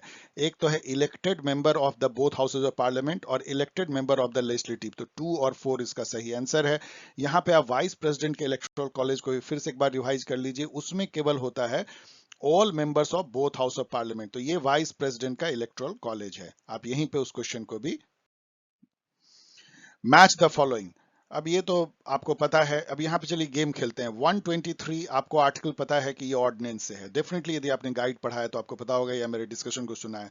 तो ए का 4 देखिए कहाँ पे, वाओ, ये तो एक ही बार में लड़ गया। ए का 4। अब बाकी चीजों को मैच कर लीजिए। तो 124 जो है बेसिकली सुप्रीम कोर्ट का कॉन्स्टिट्यूशन, मतलब कैसे कॉन्स्टिट्यूट होगा उस पर लिखा हुआ है। 124(4) में इम्पीचमेंट का भी जिक्र है जजेज का। 141 जो है उसकी अपीलेट अथॉरिटी को बताती है, और ये भी कि law declared by supreme court shall be binding to all the courts, मतलब एक बार जो यहाँ पे डिक्लेयर हो गया वो सबके लिए लॉ बन जाता है, सभी कोर्ट्स के लिए। 352 आपको पता है नेशनल इमरजेंसी है। Select the writing of B R Ambedkar, Buddha और Karl Marx, riddles in Hinduism, Manu and Shudra, annihilation of caste, सभी उन्होंने लिखा है। तो जैसा मैंने बोला, यदि आपको प्रॉब्लम हो इन सब में, तो कई बार ऑल ऑफ देम जो है वो सेफ होता है यदि निगेटिव मार्किंग कम हो या नहीं हो तो। द टर्म सदग्रह, सदग्रह मतलब होता है कि अच्छे चीज के लिए आग्रह करना। सद मतलब अच्छा, सत्य से बना है सद, सत्य, जिसको कि आप सत्याग्रह भी कर सकते हैं, सत्य के लिए आग्रह। ये नेम जो है गांधी जी, एक क्वेश्चन आपको आया था कि उन्होंने पब्लिक ओपिनियन नाम के मैगजीन में इसका एडवर्टीजमेंट दिया था, पीपल से उन्होंने पूछा था कि भाई इसको हम क्या नाम दें, इस तरह का जो होता है। तो उसको उन्होंने, जो इसको पैसिव रेजिस्टेंस वो उस समय तक मान लो इंग्लिश में कहते थे, तो उनके एक कजिन ब्रदर थे मगन लाल गांधी, उन्होंने कहा उसको सदग्रह कहो, और सदग्रह जो है बाद में सत्याग्रह बना। तो ये तो क्विज क्वेश्चन है। अब यहाँ पे देखिए द थ्योरी ऑफ प्रिज्मेटिक, चलिए अगले पेज में करते हैं। The theory of prismatic society 29 number question discuss कर रहे हैं। ये तो रिपीटेड क्वेश्चन है, आपको बिल्कुल पता है कि फ्रेडरिक्स ने जो है डेवलपिंग कंट्री में स्ट्रक्चरल फंक्शनल एनालिसिस किया था पब्लिक एडमिनिस्ट्रेशन का इन डेवलपिंग कंट्री। अब यहाँ पे जो है कैसे कैसे स्टेट बने हैं उस पे है, ये भी बहुत रिपीटेड क्वेश्चन है, मैंने गाइड में भी कई बार इसको दिया है। यहाँ यदि एक दो भी आपको पता है, जैसे मुझे पता है कि गोवा 1987 में यूटी से स्टेट बना, तो सी का 1, तो सी का यदि हम देखें 1 तो 2 है, तो ये होगी या ये होगी। अब मैंने 2 को एलिमिनेट कर लिया, 50-50 गेम हमने खेल लिया। अब मुझे पता है कि सिक्किम जो है वो 1975 बनी है, डी का 2, तो डी का 2 इसमें है, इसीलिए ये सही है। बाकी को आप चेक कर लीजिए। इंस्टीट्यूशन, अब यहाँ पे देखिए आपको जो पहले एक क्वेश्चन पूछा था नियो रियलिज्म और नियो लिबरलिज्म में डिफरेंस, यहाँ वो इंस्टीट्यूशन के बारे में आपको बता रहे हैं, पढ़ा रहे हैं। ये सेट है, institutions facilitate the coordination of policies and actions but only in so far as this does not alter the balance of power among states। यही बात मैंने इन मेनी वर्ड्स कहा था कि नियो रियलिस्ट जो है इंस्टीट्यूशन रेजिम में believe तो मतलब एक लिमिट तक करते हैं, लेकिन वहां तक जहां बैलेंस ऑफ पावर को डिस्टर्ब नहीं करता है। तो ये जो है रियलिज्म का कॉन्सेप्ट है। अब यहाँ मैच करने के लिए है, यहाँ पे देखिए मैंने आपको पढ़ाया है कि पॉजिटिविज्म के फादर जो हैं अगस्त कॉम्टे हैं, जो कि सोशलिज्म के भी फादर माने जाते हैं, उन्होंने वर्ड ही कॉइन किया सोशलिज्म। तो क्या डी 4 से बनता है? तो ये देखिए 4 में तो 3 है, तो इसका मतलब आप एक ही एलिमिनेट कर पाते हैं। अब चलिए एग्जिस्टेंशियलिज्म जो है वो मैंने आपको पढ़ाया है पॉल सार्ट्रे, इसका सेकंड नेम आप देख लीजिए। तो सार्ट्रे जो है वो एग्जिस्टेंशियलिज्म के बहुत बड़े ऑथर है, मैंने कई बार इसको आपको बताया है। तो क्या ए के 3 से कुछ बनता है? ए के 3, तो ये देखिए ए का 3 तो ये तो गायब ही है, तो अब इसमें केवल देखना है, तो इसका मतलब डी सही है। बाकी दो को आप मिला सकते हैं। तो बी का 1 है, इसका मतलब कि एनार्किज्म जो है बाकुनिन से आप जोड़ सकते हैं। बाकुनिन मुझे लगता है रसिया के थे, आप चेक कर लीजिएगा। जो एनार्किस्ट जो कुछ हैं लाइक प्रौधन हैं या बाकुनिन हैं, ये सब बहुत प्रोमिनेंट रहे हैं।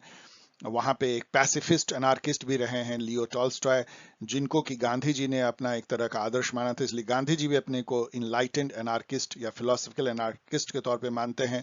कम्युनिटेरियनिज्म जो कि कम्युनिटी को इंडिविजुअल के ऊपर प्रेफरेंस देने की बात करते हैं, उसमें चार्ल्स टेलर हैं, माइकल सैंडल हैं, मैकलेंटायर हैं। तो इन सबको आप नाम याद रख लीजिए। तो डी इसका जो है सही आंसर है। 31 नंबर क्वेश्चन यहाँ पे दिखता है, उल्टा सीधा है, इसके ऑप्शन यहाँ पे हैं। Which of the following interconnected rules for UN to maintain peace and, ये जो ब्ला ब्ला है वो ये कहता है, रिपीटेड क्वेश्चन है ये भी कई बार रिपीटेड क्वेश्चन है कि एन एजेंडा फॉर पीस जो है एक रिपोर्ट लिखी थी बोट्रोस बोट्रोस गैली, जो कि यूएन के सेक्रेटरी जनरल थे 1992 में। उसमें जो है पीस से रिलेटेड बहुत सारे जो टर्म थे उसमें ये सब थे, preventive diplomacy, peace making, peace keeping and then peace building. इसका एक सीक्वेंस भी पूछा जाता है कि सबसे पहले क्या आएगा, प्रिवेंटिव डिप्लोमेसी आएगी, उसके बाद आप पीस को जो है बनाओगे, पीस लाओगे तो 2 हो जाएगा, उसके बाद पीस को जो है मेंटेन रखोगे 3 हो जाएगा, और फिर पोस्ट कॉन्फ्लिक्ट पीस को बिल्ड करोगे 1 2 3 4। इसको चेक कर लीजिएगा, लेकिन मुझे लगता है ये सीक्वेंस मैंने एग्जामिनेशन गाइड में भी दिया है। तो इसमें सही आंसर क्या हो गया? ऑल। 32 नंबर क्वेश्चन देख रहे हैं, what define a good society according to Rawls. तो गुड सोसाइटी जो है एक जस्ट सोसाइटी है, ये तो आप कॉमन सेंस से भी आप मार सकते हैं, क्योंकि जस्टिस एज फेयरनेस, जस्टिस जो है फर्स्ट वर्च्यू है सोशल अरेंजमेंट का, इसलिए just society is the good society. अब ये एक अरबी क्वेश्चन नंबर 2 है, अरबी 2 इसको मान लीजिए, जो Northcote Trevelyan report of 1854, और ये इतना साइलेंटली ये सेटर लोग देते हैं, इतना भी नहीं सोचते कि लिखा जाए इन ब्रिटेन, इतना भी लिखने की जरूरत नहीं समझते हैं। ये यूके में हुआ था, वैसे यूके में ये बहुत ही चर्चित रिपोर्ट है, क्योंकि 1854 में इंडिया में भी जो है लॉर्ड मैकेले के रिकमेंडेशन पे यहाँ भी मेरिट बेस्ड रिक्रूटमेंट शुरू हुआ पब्लिक एडमिनिस्ट्रेशन का, और वहाँ भी जो है मेरिट बेस्ड उसी के साथ में शुरू हुआ, जो कि बहुत डिफरेंट है स्पॉइल या पैट्रोनेज सिस्टम जो जैक्सन के टाइम में यूएस में हुआ। तो यहाँ पे ये था कि इस ब्यूरोक्रेटिक मॉडल को सभी कंट्री ने, जो कॉलोनियल कंट्री थे, इंडिया ने, सब ने उसको अपनाया, इसलिए ये भी सही है, अदर स्टेट ने उसको अपनाया। इसमें जो है आपको पैट्रोनेज के बेसिस पे नहीं, स्पॉइल के बेसिस पे नहीं, बल्कि कंपैरेटिव एग्जामिनेशन से सिविल सर्वेंट को भर्ती करना है, जो इंडिया में भी हुआ। इसमें यह भी था कि जर्नलिस्ट जो है एडमिनिस्ट्रेटर होने चाहिए, जिसको कि एक डिपार्टमेंट दूसरे डिपार्टमेंट में तुरंत ट्रांसफर किया जा सके। इसके अलावा सिविल सर्वेंट को 2 डिवीजन में बांटा गया, कुछ रूटीन फंक्शन करने वाले और दूसरे जो पॉलिसी मेकिंग या में हेल्प करने वाले या जो हायर लेवल एडमिनिस्ट्रेटिव फंक्शन करते हैं, इसलिए सभी जो है इसमें सही है। Which of the following can be attributed as the main reason for the agrarian distress in India? Again ये जो है एक डाउटफुल क्वेश्चन मैं बोलूंगा। डाउटफुल क्वेश्चन क्यों? क्योंकि इसके कई सारे हो सकते हैं, लेकिन चलिए इसको हम देखते हैं। मेरे अनुसार से सभी सही है। Changing nature of agriculture and democratic politics, ये काफी इंपॉर्टेंट है, क्योंकि डेमोक्रेटिक पॉलिटिक्स से एग्रीकल्चर को बहुत हार्म या फायदे हो सकते हैं। आखिर वो पॉलिटिकल इकोनॉमी का ही पार्ट है। यदि डेमोक्रेटिक पॉलिटिक्स जो है कॉर्पोरेट हावी हो जाए, जहां पे कि कॉर्पोरेट चंदा देते हैं, सपोर्ट करते हैं, तो जो पॉलिसी बनेगी वो एग्रीकल्चर को कहीं ना कहीं वो अंडरमाइन कर देगी। कल्टीवेशन बिकमिंग एन अनरिवॉर्डिंग ऑक्यूपेशन, ये तो हो ही गया है, वो मतलब आपको रिम्यूनरेटिव नहीं रह गई है, तो वो भी एक इसके डिस्ट्रेस का कारण है। Inability of farmer to become a political force, ये भी सही हो सकता है, क्योंकि अगेन वही बात है कि कॉर्पोरेट वर्ल्ड की तुलना में आप पिछड़ जाते हैं, क्योंकि आप उतना चंदा नहीं दे सकते, आपकी इतनी लॉबिंग पावर नहीं है, तो पॉलिसी जो बनेंगे डेमोक्रेसी में वो तो उसके लिए बनेंगे जो इंटरेस्ट ज्यादा मजबूत हो। And decreasing disparities of wealth between rural urban area, अच्छा ये तो गलत है। Decreasing disparity of wealth between rural urban India थोड़ी है, in fact increasing disparity of wealth हो रहा है रूरल अर्बन इंडिया में, इसलिए इसको तो आप काट दीजिए। तो 1 2 3 को जो है आप सही कर दीजिए। Which of the following are true about social contract theory? चलिए इसको पढ़ के देखते हैं। हम लोग सोशल कॉन्ट्रैक्ट थ्योरी को अच्छी तरह जानते हैं। The image of a hypothetical stateless society, nature of state is establish, सही है। Individual seek to escape from the insecurity in the state nature, yes, तभी तो सोशल कॉन्ट्रैक्ट करते हैं। The social contract obliges individual to obey the state, yes. The social contract is an involuntary agreement, नहीं, ये voluntary agreement है, ये गलत है, इसलिए 1 2 3 हो जाएगा। विच 34 नंबर क्वेश्चन देख रहे हैं, क्वेश्चन का सीक्वेंस उटपटांग है बिकॉज ऑफ कॉपी पेस्ट के चलते। Which of the following are true above, about होगा, अबाउट कंपैरेटिव पॉलिटिक्स। अगेन ये जो है डीप क्वेश्चन है, डिफिकल्ट क्वेश्चन कह सकते हैं, बहुत ही डीप थॉट एक दो जगह पे यहाँ पे लग सकता है। It is a discipline that analyses political phenomena as they appear in real world, ये सब बहुत आसान है, ये तो उसका डेफिनेशन ही है। It deals with interactions with in political system, ये भी सही है, मतलब कि जो दो पॉलिटिकल सिस्टम है उसके बीच का इंटरेक्शंस कैसा है, interaction with in political system को ज्यादा ये वैल्यू देता है कि एक पॉलिटिकल सिस्टम है उसके इंटरकनेक्टेड पार्ट जो है वो कैसे एक दूसरे से इंटरेक्ट करते हैं, ये तो सिस्टम अप्रोच है। Its goal is to describe differences and similarity between political system, very much, यही तो इसका काम है। It ignores external influence on internal structure, अब यहाँ आके मैंने काफी देर तक पॉन्डर किया, 10-15 मिनट रिसर्च करने की कोशिश की, तो वहां पे देखिए क्या है, राजहर्ष ने भी इसमें मुझे हेल्प किया है। तो इट इग्नोर्स एक्सटर्नल इन्फ्लुएंस, और ये क्या है, जैसे मान लीजिए पॉलिटिकल सिस्टम है, अब इस पर जो एक्सटर्नल इन्फ्लुएंस है, चाहे वो इंटरनेशनल रिलेशन, ग्लोबल पॉलिटिक्स या अदर इन्वायरमेंट का हो, क्या उससे, जैसे कि इंडिया की जो डोमेस्टिक पॉलिटिक्स है या पॉलिटिकल सिस्टम है वो वर्ल्ड पॉलिटिक्स से कैसे इफेक्टेड होती है, अभी अफगानिस्तान में हो रहा है उससे कैसे इफेक्टेड, क्या इस चीज को कंपैरेटिव पॉलिटिक्स इग्नोर करते हैं, ये क्वेश्चन है। जहां तक मैं खोज पाया और जो मैं देख पाया, उससे मुझे लगता है, और जो डिस्कशन मेरी राजस के साथ भी हुई है, कि हमें लगता है इसको नहीं मानना चाहिए. It does not ignore external influences और इंटरनल स्ट्रक्चर, लेकिन वो ज्यादा इंटरेस्टेड इसके बजाय कि एक्सटर्नल इन्फ्लुएंस क्या पड़ रहा है पॉलिटिकल सिस्टम पे, वो सेकेंड पे जो इस पे ज्यादा फोकस करते हैं कि interaction with in political system कैसा है, इस पर ज्यादा फोकस ज्यादा करते हैं, लेकिन इसको इग्नोर नहीं करते. इसलिए इसको आप काट दीजिए. तो 1 2 3 को आप मार सकते हैं. 35. In context of debate about globalization, nation state, the scholars holding the view that as a result of globalization, state are becoming stronger in some respect and weaker in others. ये repeated है, कल ही मैंने आपको बताया है transformationalist, कल पूरा explain किया है. Which of the following was not an objective of industrialization strategy articulated by PC Mahalanobis in the second 5-year plan? यदि आपने इंडिया का जो इकोनॉमिक डेवलपमेंट है 5 ईयर प्लान के थ्रू यदि पढ़ा है, तो आपको ये पता होगा, ये क्लास 11-12 में भी पढ़ाया जाता है, कि सेकेंड 5 ईयर प्लान जो है, उस समय में जो चीफ स्टैटिशियन थे इंडिया के पीसी महाबलीज, उनकी ब्रेन चाइल्ड थी. नेहरू जी ने उनको इंटरेस्ट किया था एक बहुत ही हाई इंपैक्ट इंडस्ट्रियल ग्रोथ लाने के लिए, क्योंकि first 5 year plan agriculture rural development पे बेस्ड था. तो उन्होंने क्या क्या किया? Development of the basic and heavy industry, yes, national self reliance, मतलब खुद हम अपना सभी चीजें इंडस्ट्रियल खुद बनाएंगे, इसको बोलते हैं import substitution strategy. Concentration of economic power, ऐसा क्यों वो कहेंगे, ऐसा कभी कोई सोचेगा क्या? Building up the indigenous industrial capability. तो आप कॉमन सेंस से इसको जो है इसको काट सकते हैं. तो ए बी डी जो है, तो इसमें से आपको नॉट पूछ रहा है, तो C will be the right answer. Natural rights are nonsense upon stilts. 5 बार रिपीट कर दीजिए. आपको पता है, यस, आपको पता है ये किसने कहा है? The father of utilitarianism, Jeremy Bentham, जिन्होंने लीगल राइट दिया, इसलिए वो नेचुरल राइट को बुराई करते हुए कहते हैं नॉनसेंस अपॉन स्टिल्ट. स्टिल्ट मतलब क्या होता है? बांस जिसपे कि घर वर बनती है, स्कैफोल्ड कह लीजिए. तो आप उस पर, मतलब नॉनसेंस को यदि आप बांस पे खड़ा कर दीजिए, तो वो है natural right.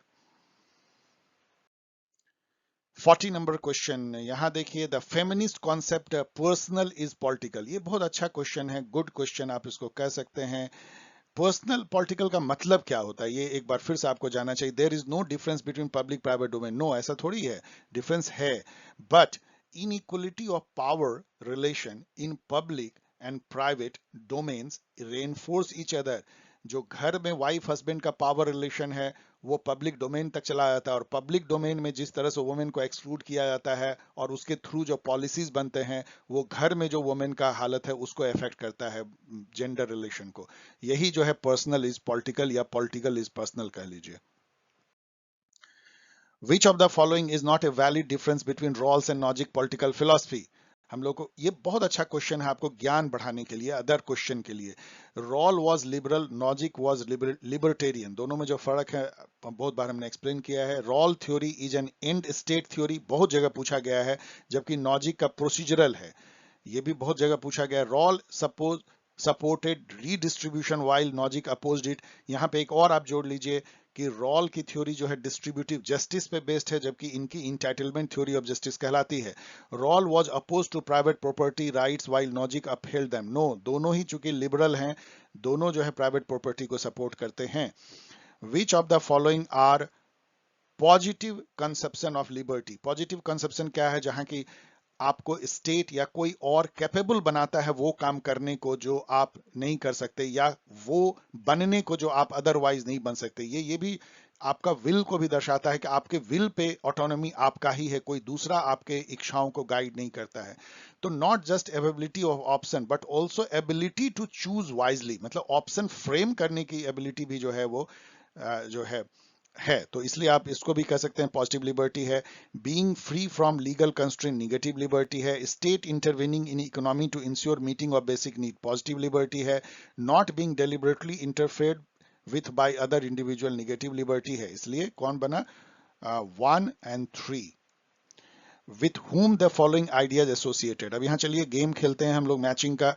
Imperialism as the highest stage of capitalism, मैंने कहा है ये बुक लिखा है लेनिन ने, तो ए का 3 एक ही में है. अब बाकी आप देख लीजिएगा. चलिए टाइम बचाने के लिए आप जस्ट इसको मैच कर लीजिएगा, एक से ही आपका काम बन गया. 43 नंबर क्वेश्चन देखिए. विच of the following is not true of conservatism. Conservatism आपको पता है इंग्लैंड में ज्यादा निकली है. एडमंड बुर्क को आप याद कीजिए, वो एक फेमस कंजर्वेटिस्ट थे. मतलब यहाँ जो लिखी गई है उससे आपको इसके बारे में कुछ आइडिया मिलेगा। They believe in organic society, मतलब सोसाइटी को एक ऑर्गन की तरह मानते हैं और जो इंडिविजुअल को उसके लिम्स की तरह। तो इसी तरह का उनका, इसका मतलब क्या है कि आपको ऑर्गन को बचाना है, मतलब इंडिविजुअल के ऊपर थोड़ा समाज को वो प्रश्रय देते हैं। समाज के जो ट्रेडिशंस हैं, कस्टम हैं, प्रैक्टिसेज हैं, उसको वो अक्षुण्ण रहना चाहते हैं, मतलब प्रिजर्व करना चाहते हैं, वो रेडिकल चेंज नहीं चाहते हैं। They give importance to traditionalism rather than rationalism। जो मैंने कहा कि सोसाइटी के ट्रेडिशन, कल्चर, प्रैक्टिसेस, कस्टम्स को वो बचाए रखना चाहते हैं, क्योंकि उनका मानना है कि ये हजारों साल में डेवलप होते हैं, जो संचित ज्ञान का प्रतिफल है, ऐसा वो मानते हैं। दो अपोज ऑल चेंज, ऐसा नहीं है। ये सही है। The support gradual and reformist change, वो चेंज चाहते हैं लेकिन वो धीरे धीरे चेंज चाहते हैं, ग्रेजुअल चेंज। कार्ल पॉपर को याद कीजिए, पीस मील सोशल इंजीनियरिंग, मतलब धीरे धीरे चेंज होना चाहिए। सो ये गलत है। कम्युनिटेरियनिज्म इज अपोज टू विच, कम्युनिटेरियनिज्म क्या है, जहां कम्युनिटी को प्रश्रय देते हैं। देखिए ये जो है कोई सोशलिज्म या कम्युनिज्म नहीं है, ये लिबरल धारा की ही एक अलग धार है, लिबरल डॉक्ट्राइन की एक अलग धारा है। इसमें 4 थिंकर को हमेशा आप याद रखिए, जिसमें कि सबसे इंपॉर्टेंट है Michael Sandel, then Charles Taylor, Michael Walzer and Alasdair MacIntyre. ये 4 को जो है आप याद रख सकते हैं एज ए कम्युनिटेरियन थिंकर, जो अमेरिका के लिबरल डॉक्ट्राइन में, दूसरी बार कह रहा हूं, उसकी एक धारा से निकलते हैं। उनका जो कहना है, ये क्वेश्चन बहुत अच्छा आपको नॉलेज देता है, ये अपोज करते हैं जो क्लासिकल लिबरलिज्म है उसके कुछ चीजों को काटते हैं, जैसे पॉजिटिव इंडिविजुअलिज्म को काटते हैं, एब्स्ट्रैक्ट इंडिविजुअलिज्म को काटते हैं, यूनिवर्सल प्रिंसिपल ऑफ जस्टिस को भी काटते हैं। इनका कहना है, ये रिलेटिविज्म बिलीव करते हैं कि हर समाज अलग अलग तरीके से जो है इन जो नॉर्मेटिव पॉलिटिकल वैल्यूज के मीनिंग को एस्टैब्लिश करता है और प्रोवाइड करता है। तो यूनिवर्सलिज्म को ये नकारते हैं, राइट टू प्राइवेट प्रॉपर्टी को ये भी स्वीकार करते हैं, एब्स्ट्रैक्ट इंडिविजुअलिज्म को नकारते हैं और लिमिटेड स्टेट को ये स्वीकार करते हैं। इसलिए 1 and 3, तो 1 and 3 जो है इसका सही आंसर होगा। अच्छा क्वेश्चन है। अब यहाँ पे इस क्वेश्चन ने बहुत कंफ्यूजन क्रिएट किया है, लेकिन फिर भी आपको काफी ये एब्स्ट्रैक्ट सा, मतलब बहुत ही छुपा हुआ नॉलेज देता है। डेलिबरेटिव डेमोक्रेसी जो है, आप एमी गटमैन को इसलिए जान सकते हैं कि इन्होंने बुक लिखा था व्हाई डेलिबरेटिव डेमोक्रेसी। इसको मैच कर दीजिए, तो ए का 3 और ए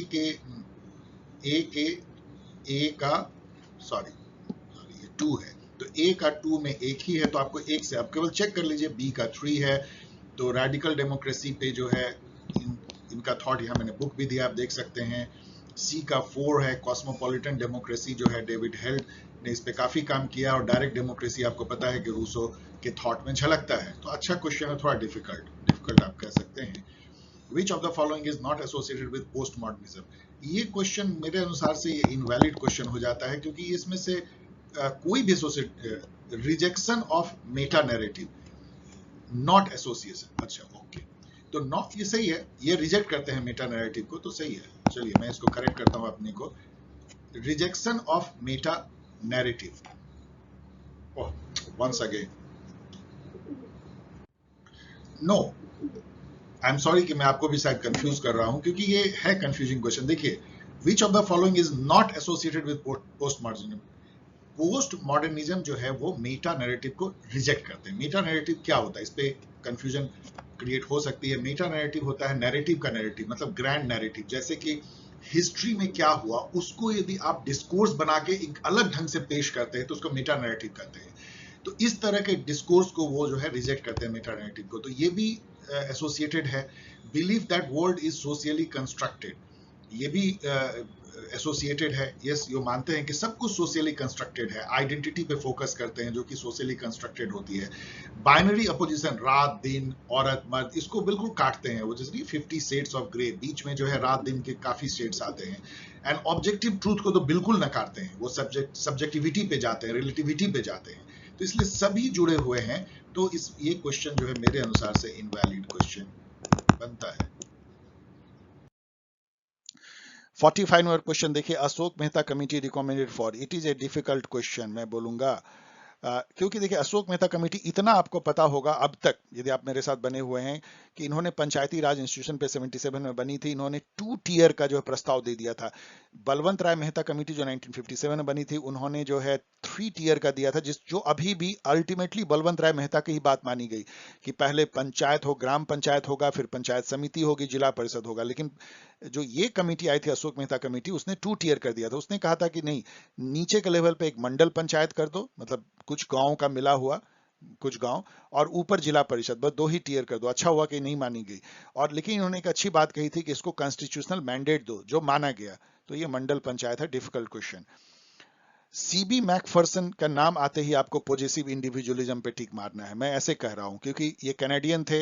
इन्होंने जो है पॉजिटिव इंडिविजुअलिज्म का, इन्होंने कहा कि लॉक, हॉब्स, ये जो सोशल कॉन्ट्रैक्टियन या लिबरलिज्म के जो थ्योरिस्ट हैं, इन्होंने ही पॉजिटिव इंडिविजुअलिज्म, वही जो एब्स्ट्रैक्ट इंडिविजुअल अभी आपने देखा ना, जिसको एटोमिस्टिक इंडिविजुअल कहते हैं, इसको कि एमिल दरखाइम जो है एनोमी सोसाइटी बोलते हैं, जहां इंडिविजुअल ऐसा ऐसा बिहेव करता है कि वो अपने आप में ऑटोनोमस है। वो जो संपत्ति जितना चाहे, जितना मटेरियल, जितना सुख करे, उसको कोई ना तो किसी से ऑब्लिगेशन है समाज में, ना उसकी कोई रिस्पॉन्सिबिलिटी है, ना वो किसी को ओ करता है, केवल अपना पोजीशन को बढ़ाने और उसको प्रोटेक्ट करने में ही लगा रहता है। इस टाइप का जो व्यू है वो पॉजिटिव इंडिविजुअलिज्म है। यही सीबी मैकफर्सन ने दिया था। सीबी मैकफर्सन का नाम आते ही पावर का यदि आपको आए तो एक दो जगह पूछा गया, इन्होंने एक्सट्रैक्टिव एंड डेवलपमेंटल पावर का भी कॉन्सेप्ट दिया था। ये Canadian Marxist oriented political thinker हैं। चलिए ये गेम खेलते हैं फिर से। ये तो इलीट थ्योरी कितनी बार मैंने आपको बताया है। तो इलीट थ्योरी से छोड़ दीजिए, अभी तो कंफ्यूजिंग हो सकती है। ग्रुप थ्योरी भी छोड़ दीजिए। पॉलीआर्ची आपको बिल्कुल पता होगा क्योंकि इतनी बार मैंने अभी हाल में बताया है कि रॉबर्ट डहल ने इस पे बुक लिखा है, पॉलीआर्ची। तो डी का 3 से क्या बनता है? वाओ, और कोई डी का 3 है ही नहीं। अब हमको जानना ही नहीं है बाकी, लेकिन चलिए नॉलेज के लिए ए का 1 है। पावर इलीट आपको पता है, सी राइट मिल्स ने दिया है। ग्रुप थ्योरी, अब इसको यदि देखेंगे तो ये बेंटले ने दिया है, तो आप याद कर लीजिए, ये भी एक प्लूरलिस्ट थ्योरी है। इलीट, अब यहाँ पे ना प्लूरलिज्म और इलीट थ्योरी में एक द्वंद चल रहा है। दोनों एक तरह का उल्टा है, मतलब जस्ट क्रॉस करता है थ्योरी। इलीट थ्योरी जो है गैटिनो मोस्का, इटालियन, इन्होंने जो है द रूलिंग क्लास नाम की बुक लिखी। तो आप इसको याद कर लीजिए। यहाँ पे आप जो है पेरेटो को भी याद कर लीजिए, जिन्होंने सर्कुलेशन ऑफ इलीट का कॉन्सेप्ट दिया, कई बार पूछा जाता है। यहाँ पे आप रॉबर्ट माइकल्स को भी याद कर लीजिए, अनदर इटालियन, जिन्होंने आयरन लॉ ऑफ ओलिगार्ची दिया। ये सब जो है इलिटिस्ट थ्योरी है। और प्लूरल थ्योरी में आप बेंटले, एक नया आपको मिला है, उसको याद कर लीजिए, और पॉलीआर्ची रॉबर्ट डहल याद कर लीजिए। यहाँ पे चलिए गेम खेलते हैं। मैक्स वेबर जो है आपको आइडियल टाइप ब्यूरोक्रेसी दिया, तो ए के 4 से क्या बनता है? वाओ, अब तो बाकी हमको जानने की जरूरत ही नहीं है, लेकिन नॉलेज के लिए कार्ल पॉपर जो हैं, उन्होंने फॉल्सिफिकेशन का थ्योरी दिया। ये मैंने कई बार आपको बताया है, this is important for you to know. Karl Popper ने ये कहा कि साइंटिफिक थ्योरी वही है जिसको फॉल्सिफाई किया जा सके। सुनने में आपको पैराडॉक्सिकल लगता होगा, मतलब कहने का क्या है? उनका कहना है कि यदि कोई थ्योरी को आप कभी फॉल्स बना ही नहीं सकते, मतलब देयर इज नो मेथड कि आप उसको टेस्ट करें किसी पैरामीटर पे और उसको ट्रू या फॉल्स साबित करें, तो वो थ्योरी है ही नहीं, वो एक हाइपोथेसिस है, वो डॉगमा है, वो डॉक्ट्राइन है। मतलब क्योंकि उसमें कोई क्लेम ही नहीं है कि वो साइंटिफिक है। साइंटिफिक थ्योरीज वही है जिसको कि आप किसी भी तरह से टेस्ट कर सकें, और एक पैमाना हो जिसपे कि यदि वो फॉल्स हो तो वो थ्योरी चेंज हो जाएगी, जैसे न्यूटन्स लॉ है। तो वो उस तरह की बात है। तो वो ये कार्ल पॉपर ने कहा।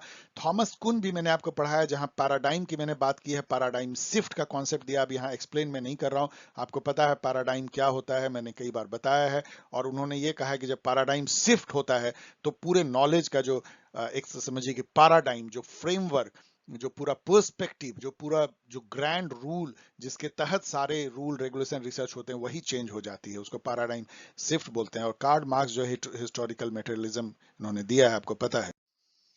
चलिए ये फिर एक गेम खेलते हैं। रूसो जो है यहाँ पे, इसमें से discourse on art and science, आपको पता है उन्होंने एस्से लिखा था discourse on art and science, और इनइक्वलिटी का ओरिजिन ऑफ इनइक्वलिटी पे भी। तो ए के 2 से क्या बनता है? तो चलिए ये सही हो सकता है, ये सही, हम लोगों ने इसको खत्म कर दिया, इसको खत्म कर दिया। इमैनुअल कांत ने जो है परपेचुअल पीस, ए फिलोसफिकल स्केच, ये तो मैंने कितनी बार आपको बताया है। इसी के बेसिस पे डेमोक्रेटिक पीस थ्योरी जो है डॉयल ने दिया है। तो इसको यदि आप देखें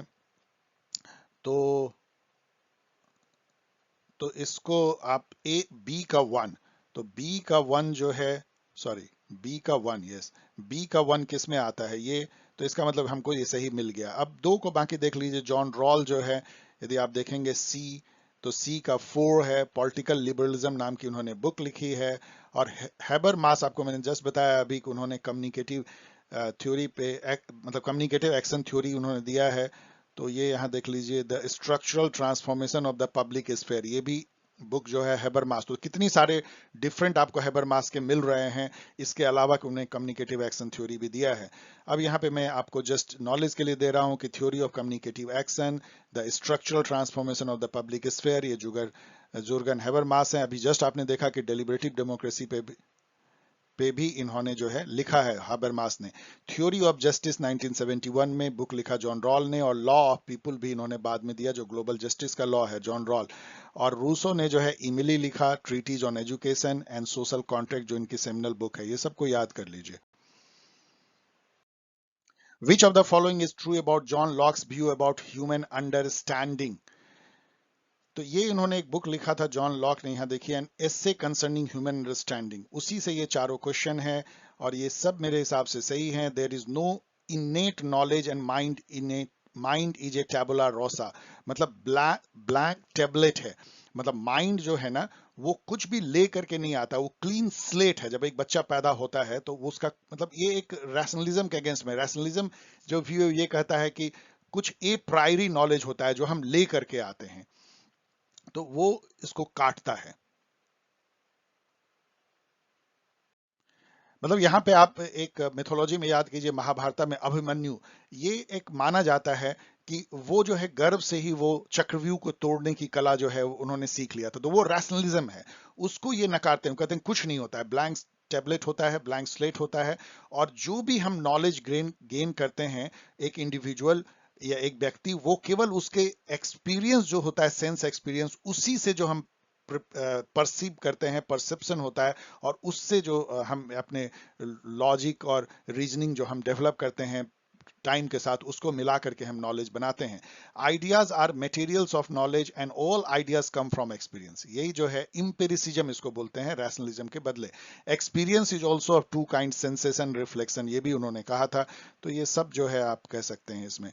वेरी गुड क्वेश्चन, इसको आप गुड के श्रेणी में रख सकते हैं। चलिए इसको स्टार हम मार्क कर सकते हैं।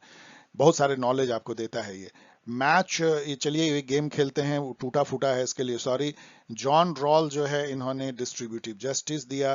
तो ए के 4 से कुछ बनता है क्या? तो ये सही हो सकता है या ये सही हो सकता है, बाकी दो को हमने एलिमिनेट कर दिया। मार्था नॉसबॉम और अमृत्य सेन को आप कैपेबिलिटी अप्रोच के लिए जानते हैं, तो बी का 2 है। तो बी का 2 तो केवल इसी में है, इसलिए ये सही आंसर हो गया। अब सी का 1 है, रॉबर्ट नॉजिक ने इंटाइटलमेंट थ्योरी दिया, बिल्कुल सही है। और थॉमस पॉग जो है, उन्होंने ग्लोबल जस्टिस, कॉस्मोपॉलिटनिज्म पे काफी काम जो है थॉमस पॉग ने किया है। जो रॉल की जो लॉ ऑफ पीपल है, उसके साथ में थॉमस पॉग ने भी जो है ग्लोबल जस्टिस पे काफी चीजें की हैं। तो ये जो है सही आंसर ए है। अब यहाँ पे चलिए हम लोग फिर से इस गेम को खेलते हैं।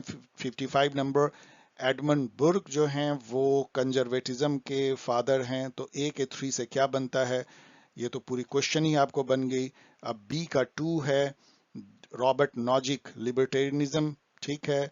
सी का 4 है, तो जेरेमी बेंथम जो है, आपको पता है, यूटिलिटेरियनिज्म के फादर हैं। और एलेस्टेयर मैकलेंटर, अभी जस्ट हमने याद किया, कम्युनिटेरियनिज्म, यहाँ पे चार्ल्स टेलर और माइकल सैंडल को भी आप याद कर लीजिए। यहाँ पे एक और बात आप याद कर लीजिए कि जॉन लॉक ने 2 ट्रीटीज ऑफ गवर्नमेंट भी 1689 में लिखा था। उसी में उन्होंने अपना सोशल कॉन्ट्रैक्ट थ्योरी भी दिया था। The concept of global village, ये किसने क्वाइन किया है? ये जो है तो बहुत अरबिट क्वेश्चन, लेकिन आपको जान लीजिएगा तो अच्छी बात है। ये एआर की श्रेणी में आएगा। मार्शल मैकलुहान ने जो है ये दिया था। ये परहैप्स एक कैनेडियन थिंकर रहे हैं, चेक कर लीजिएगा। तो ग्लोबल विलेज का कॉन्सेप्ट इन्होंने कई साल पहले, लगभग 50 साल पहले ये दिया था। और अब आपको पता है ग्लोबल विलेज हम लोग कितना यूज करते हैं इंटरनेट के बाद। और ये भी हम कहते हैं कि अमेरिका उस ग्लोबल विलेज का चौधरी है अभी, ठाकुर या चौधरी कर लीजिए। Which among the following is true about Weber's conception of authority? ये भी आपको बहुत सारे नॉलेज देता है। ये सारे सही हैं, आप इसको पढ़ लीजिएगा। अब टाइम के कमी के चलते मैं पढ़ नहीं रहा हूं। इन्होंने 3 टाइप की ऑथोरिटी की जिक्र की, जो आगे क्वेश्चन में आएगा, इसलिए अभी इसको छोड़ देते हैं। तो इसमें जो है ये तीनों को आप सही कर लीजिएगा, लेकिन जरूर पढ़ लीजिएगा। विच of the following preposition is not found in classical realism? ये भी वेरी वेरी गुड क्वेश्चन है, आपको ये नॉलेज देता है। देखिए क्लासिकल रियलिज्म में बाकी ये सब सही है। ह्यूमन, ये इंटरनेशनल रिलेशन का है, human nature is characterised by lust for power. ये भी यहाँ जोड़ लीजिए कि जो नेशन स्टेट है वो एक इंडिविजुअल की तरह बिहेव करते हैं, इसलिए उनको भी lust of power, power maximiser हो जाते हैं। In international politics is characterised by a struggle for power between states, no doubt realism तो यही कहेगा। Classical state act on the basis of their self interest, यहाँ पे 3S को भी याद कर लीजिए, statism, survival and self help in the anarchical world order. अब यहाँ पे ये है कि the structure of the international politics is anarchic, ये नहीं मानते क्लासिक, ये नियो का थॉट है और इसी बेसिस पे नियो क्लासिकल रियलिज्म से अलग हो जाता है। क्लासिकल रियलिज्म इंटरनेशनल पॉलिटिक्स का लॉ जो है वो ह्यूमन नेचर के बेसिस पे बनाता है, जबकि नियो रियलिज्म कहता है कि ह्यूमन नेचर को छोड़ दो। जो एनार्किकल जो इंटरनेशनल पॉलिटिक्स जो है एनार्किकल है, कोई वर्ल्ड गवर्नमेंट नहीं है, कोई सुपर पावर नहीं है और सभी स्टेट कहने को लीगली इक्वल हैं, लेकिन उनकी पावर एंड कैपेबिलिटीज इतनी डिफरेंट है कि बड़ा डिफिकल्ट है बैलेंस ऑफ पावर मेंटेन करना और इसी से सारा गेम जो है चलता है। तो ये नियो रियलिज्म है, इसलिए ये सही है। द आइडिया ऑफ सुल अकुल, सुल अकुल सुनते ही आपको किसका नाम याद आना चाहिए? अकबर का और अबुल फजल का। क्या है ये आपको पता है यदि आपने वीडियो देखा है या पढ़ा है तो। मतलब पीस एवरीवेयर, यूनिवर्सल पीस, सबके बीच में भाईचारा, सब कौम एक साथ मिलजुल के रहे, मल्टीकल्चरलिज्म कह सकते हैं एज ए स्टेट पॉलिसी। यूडामोनिया, यूडामोनिया मैंने कई बार आपको डिस्क्राइब किया है। ये ग्रीक वर्ड है जिसका कोई इंग्लिश ट्रांसलेशन एग्जैक्ट नहीं है। इसका मीनिंग लगभग होता है फ्लोरिशमेंट, जब एक ह्यूमन लाइफ जो है एकदम फुलफिल्ड, फ्लरिश, चेरिश लाइफ हो, हैप्पीनेस भी कह सकते हैं, तो वो यूडोमेनिया है। ये एरिस्टोटल कहना था कि ह्यूमन लाइफ का जो अल्टीमेट पर्पस है, फाइनल कॉज है, यूडोमेनिया है। और स्टेट वो पॉलिटिकल इंटिटी है या इंस्टीट्यूशन है जो ईडोमिनिया उसी के थ्रू प्राप्त हो सकती है। एक व्यक्ति बिना स्टेट के या बिना पॉलिटिक्स के यूडोमोनिया जो है प्राप्त नहीं कर सकता है उस स्टेट को। तो ये एरिस्टोटल का थॉट है ईडोमोनिया। एरिस्टोटल से बहुत चीजों को आप यहां जोड़ लीजिए, प्रोपोर्शनेट इक्वलिटी का या प्रोपोर्शनेट जस्टिस का। फर्स्ट ही was to give distributive justice का थ्योरी या प्रिंसिपल इन्होंने दिया। इन्होंने रिट्रीब्यूटिव जस्टिस का भी दिया या करेक्टिव जस्टिस जिसको बोलते हैं उसका भी इन्होंने, रेक्टिफिकेटरी जस्टिस का भी पहली बार इन्होंने ही दिया। अब यहाँ पे चलिए गेम खेलते हैं। हॉब्स जो है ये ट्रायोलॉजी इन्होंने लिखा था। हॉब्स ने देखिए यहाँ पे क्या है, ट्रायोलॉजी मतलब तीन, जैसे होता है ट्रिपिटिका, उस टाइप का ट्रायोलॉजी लिखा था। डी सिवे, डी होमे, डी कॉर्पोरे, ये सब लैटिन में है। इसका मतलब क्या होता है? सिविक, होमे पीपल, कॉर्पोरे मतलब बॉडी, इस टाइप का। तो हॉब्स ने डी सिवे लिखा मतलब पॉलिटिक्स के बारे में। तो ए के 4 से क्या बनता है? ये दो जो हैं ठीक बैठते हैं, ये दोनों कट गए। अब हम लोग आते हैं जेएस मिल पे। इन्होंने लिखा है प्रिंसिपल्स ऑफ पॉलिटिकल इकोनॉमी, याद कर लीजिए।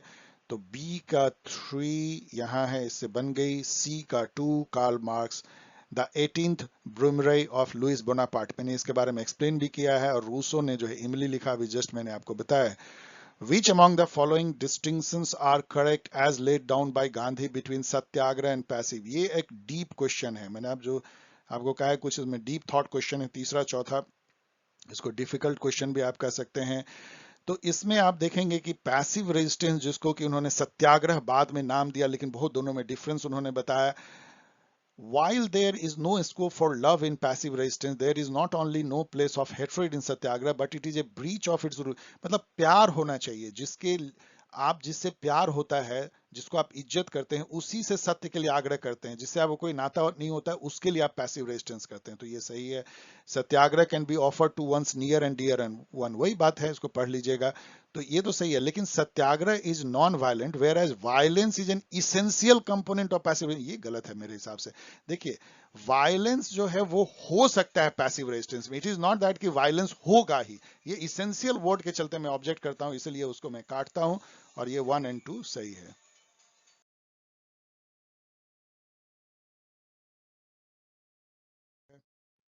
$65 नंबर क्वेश्चन को आइए देखते हैं। Consider the following statements in the early 1920s Gandhi argued that Swaraj is impossible without। तो जब इनका हिंदू स्वराज मैंने पढ़ाया भी, लेकिन ये क्वेश्चन उससे भी डीपर है जो मैंने पढ़ाया है। तो उसमें जो स्वराज में बहुत सारी उनकी चीजें, स्वराज मतलब क्या है? इंडिपेंडेंस, मतलब हमें फ्रीडम। तो वो जो फ्रीडम है उसके इतने डायमेंशंस हैं गांधी जी के अनुसार, एक इंडिविजुअल के लिए, कम्युनिटी के लिए, एक नेशन के लिए, क्या उसके मायने हैं इकोनॉमी के लिए, पॉलिटिकल इकोनॉमी के लिए, एजुकेशन के लिए, वो सब इस क्वेश्चन में शामिल है। खादी उसका एक इंटीग्रल पार्ट है, मतलब ये सेल्फ रिलायंस को दर्शाता है कि हम अपनी खुद जो है रोटी, कपड़ा और मकान, मतलब हम खुद अपना कपड़ा बुन करके खुद पहन सकते हैं, जो वो खुद करते थे। हिंदू मुस्लिम यूनिटी उसके अनुसार से नेशन के आज़ादी के लिए जरूरी है कि मिल करके जो है हम मल्टीकल्चरलिज्म जिसको बोलते हैं, अनटचेबिलिटी उनका कहना था कि जिसको तालिस्मान वो कहते थे कि आजादी मतलब भूखे नंगों के लिए आजादी, दलितों के लिए आजादी, अनटचेबल्स के लिए आजादी, मतलब आजादी मीन्स इन सब बुराइयों कुप्रथा से आजादी जो है। नई तालीम जो है, बेसिक एजुकेशन भी उनके स्वराज का पार्ट था, मतलब कि जो एक्चुअल एजुकेशन है जिसमें हम स्किल सीखते हैं, ना कि केवल जो पढ़ाई लिखाई जिसको बोलते हैं स्कूल कॉलेज में जो लिटरल नॉलेज होता है, जो दुनिया की नॉलेज है जिससे कि हम कुछ कमा सके, अपने हाथों से कुछ कर सके, वो उस टाइप की एजुकेशन की बात थी जिसमें कि रूरल विलेज बेस्ड जो खेती है, रूरल इंडस्ट्रीज है, उन सब का नॉलेज भी स्टूडेंट को दिया जाए। तो इसलिए मेरे अनुसार से ये सही है। The social contract theory pave the way for, तो ये तो आसान क्वेश्चन होना चाहिए, रिपीटेड क्वेश्चन है। राइज ऑफ एब्सोल्यूट मोनार्की क्यों होगा, डेमोक्रेसी के लिए इसने वे पे किया, ऑटोक्रेटिक गवर्नमेंट भी नहीं, डायरेक्ट डेमोक्रेसी तो ला नहीं पाई, लेकिन डेमोक्रेसी जरूर ले आए, एक अलग तरह का डेमोक्रेसी जिसको हम कहते हैं लिबरल रिप्रेजेंटेटिव डेमोक्रेसी। कई लोग क्वेश्चन करते हैं कि ये क्या सही मायने में डेमोक्रेसी है।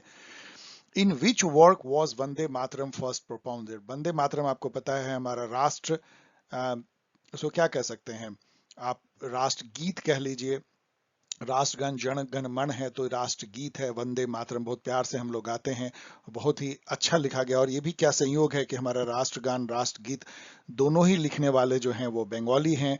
बंकिम चंद्र चटर्जी ने अपने आनंद मठ नाम के शायद ये उपन्यास था, उसमें जो है वंदे मातरम गीत लिखा था, उपन्यास या ये पोएम था, अभी आप चेक कर लीजिएगा, लेकिन आनंद मठ में उन्होंने लिखा था।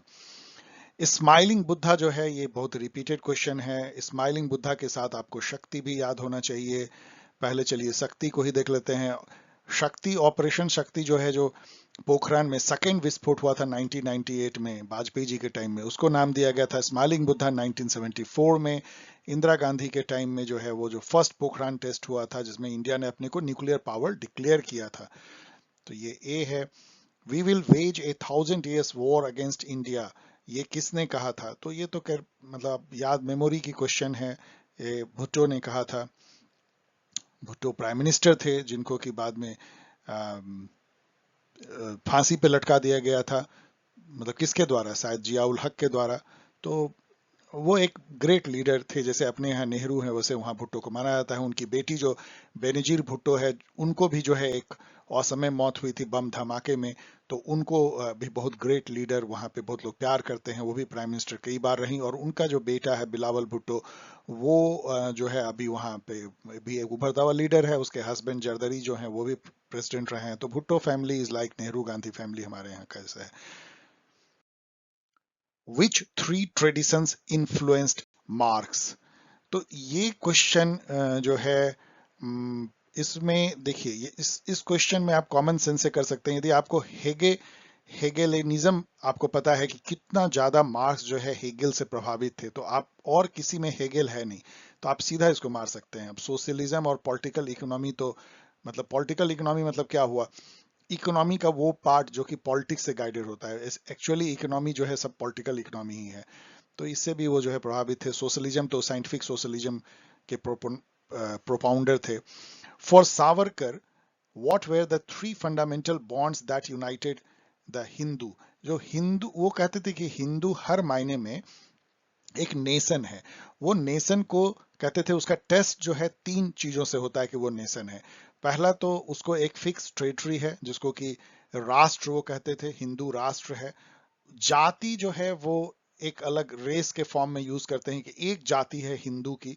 हिंदू का जो उनकी परिभाषा है वो अभी आएंगे, वो भी थोड़ा विशाल है, वो हिंदू धर्म से सीधा नहीं है। और कल्चर जो है वो हिंदू का एक specific world view, culture, Khan पान, रहन सहन उस टाइप की है। तो ये तीनों जो है टेरिटरी, रेस एंड कल्चर जो है मिल करके वो एक थ्री फाउंडेशनल या फंडामेंटल बॉन्ड बनाते हैं जो हिंदू नेशन देता है। हिंदू उनके अनुसार से वो सभी लोग हैं जो इंडिया में जो रिलीजन पैदा हुई है उसको मानने वाले हैं, जो इंडिया को अपनी पुण्य भूमि मानते हैं और जो इनके लिए पूर्वजों की भूमि है, मतलब उनके पूर्वज कभी ना कभी हिंदू रहे हैं। तो इसलिए हिंदू में सावरकर जी के अनुसार से बौद्ध भी आ जाते हैं, जैन भी आ जाते हैं, इवन सिख भी आ जाते हैं, और कई धर्म के लोग जो छोटे मोटे जैसे सिद्धा है, योगा है, और बहुत सारे जो सेक्ट हैं उन सब के, लिंगायत है एंड ऑल, वो सब भी आ जाते हैं हिंदू के परिभाषा में। ऑपरेशन पराक्रम जो है, ये कई बार मैंने बताया है, गाइड में भी आप पढ़ सकते हैं, ये भी जो है गाइड में है, कई जगह मैंने बताया है। तो पराक्रम जो है इंडिया पे एक पार्लियामेंट पे अटैक हुई थी 2001 में, मुझे याद आता है दिसंबर में शायद हुई थी। वाजपेयी जी उस समय प्राइम मिनिस्टर थे और बहुत इस पे जो है खलबली मची थी इंडिया में। तो इंडिया ने एक ऑफेंसिव कोअर्सिव डिप्लोमेसी करते हुए आर्मी को बॉर्डर पे तैनात कर दिया था, और पाकिस्तान ने भी उसका जवाब दिया था। तानातानी जैसी हुई थी, तो इंडिया पाकिस्तान बॉर्डर पे 2001-2 में जो हुआ था उसका ऑपरेशन पराक्रम कहते हैं। कोई नतीजा निकला नहीं था इसका।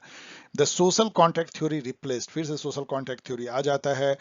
इसने जो है, अब फोर्स थ्योरी को तो मतलब नहीं है, पैट्रियार्कल थ्योरी नहीं, मैट्रियार्कल, इसने डिवाइन राइट थ्योरी जो मोनार्क का था ना, कि हमें गॉड से जो है राइट मिला हुआ, अधिकार मिला हुआ शासन करने का, उसको रिप्लेस कर दिया। नो, तुम्हें गॉड से कोई जो है अधिकार नहीं मिला है, तुम्हें लोगों ने एक कॉन्ट्रैक्ट करके तुमको एक जिम्मेदारी दी है एक पर्टिकुलर वे में शासन करने का, कि पीस मेंटेन करो, डिफेंस रखो और लोगों के राइट्स को और थोड़ा सा बढ़ाओ, उसको सुख में रखो। इसके लिए तुम्हें कॉन्ट्रैक्ट के तहत रखा गया है।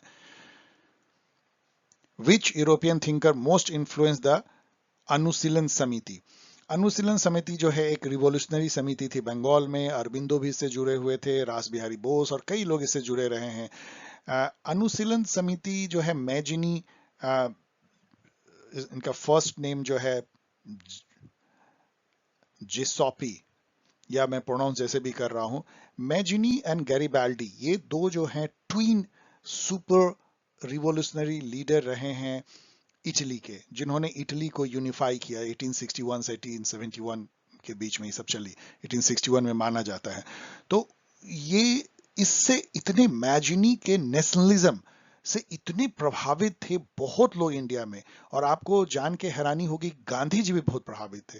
उन्होंने भी अपने हिंद स्वराज में मैजिनी का नाम लिया है। सावरकर जी जो उससे बहुत प्रभावित थे, उन्होंने भी नाम लिया है, और अनुशीलन समिति और अरविंदो ये सब उससे प्रभावित थे।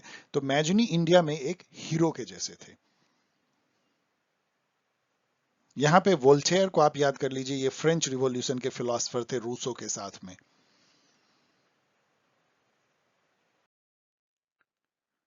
विशाखा का नाम आते ही अब मुझे लगता है अब आगे पढ़ना ही नहीं पड़ेगा। Vishakha and others versus state of Rajasthan, आपको पता है सेक्सुअल हरासमेंट और वर्क प्लेस की बात ये है।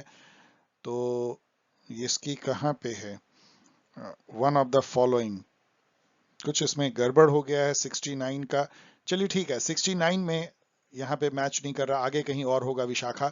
लेकिन विशाखा आते ही जो है वो sexual harassment at the work place for women जो है विशाखा गाइडलाइन के रूप में 2013 के बाद आई। अब ये क्वेश्चन को लीजिए 76 को, Rousseau social contract theory exercised great influence on French revolution. ये मैंने अभी आपको बताया कि फ्रेंच रिवॉल्यूशन के जो ट्रॉइका फिलोसफर थे वो थे Rousseau, Montesquieu and Voltaire.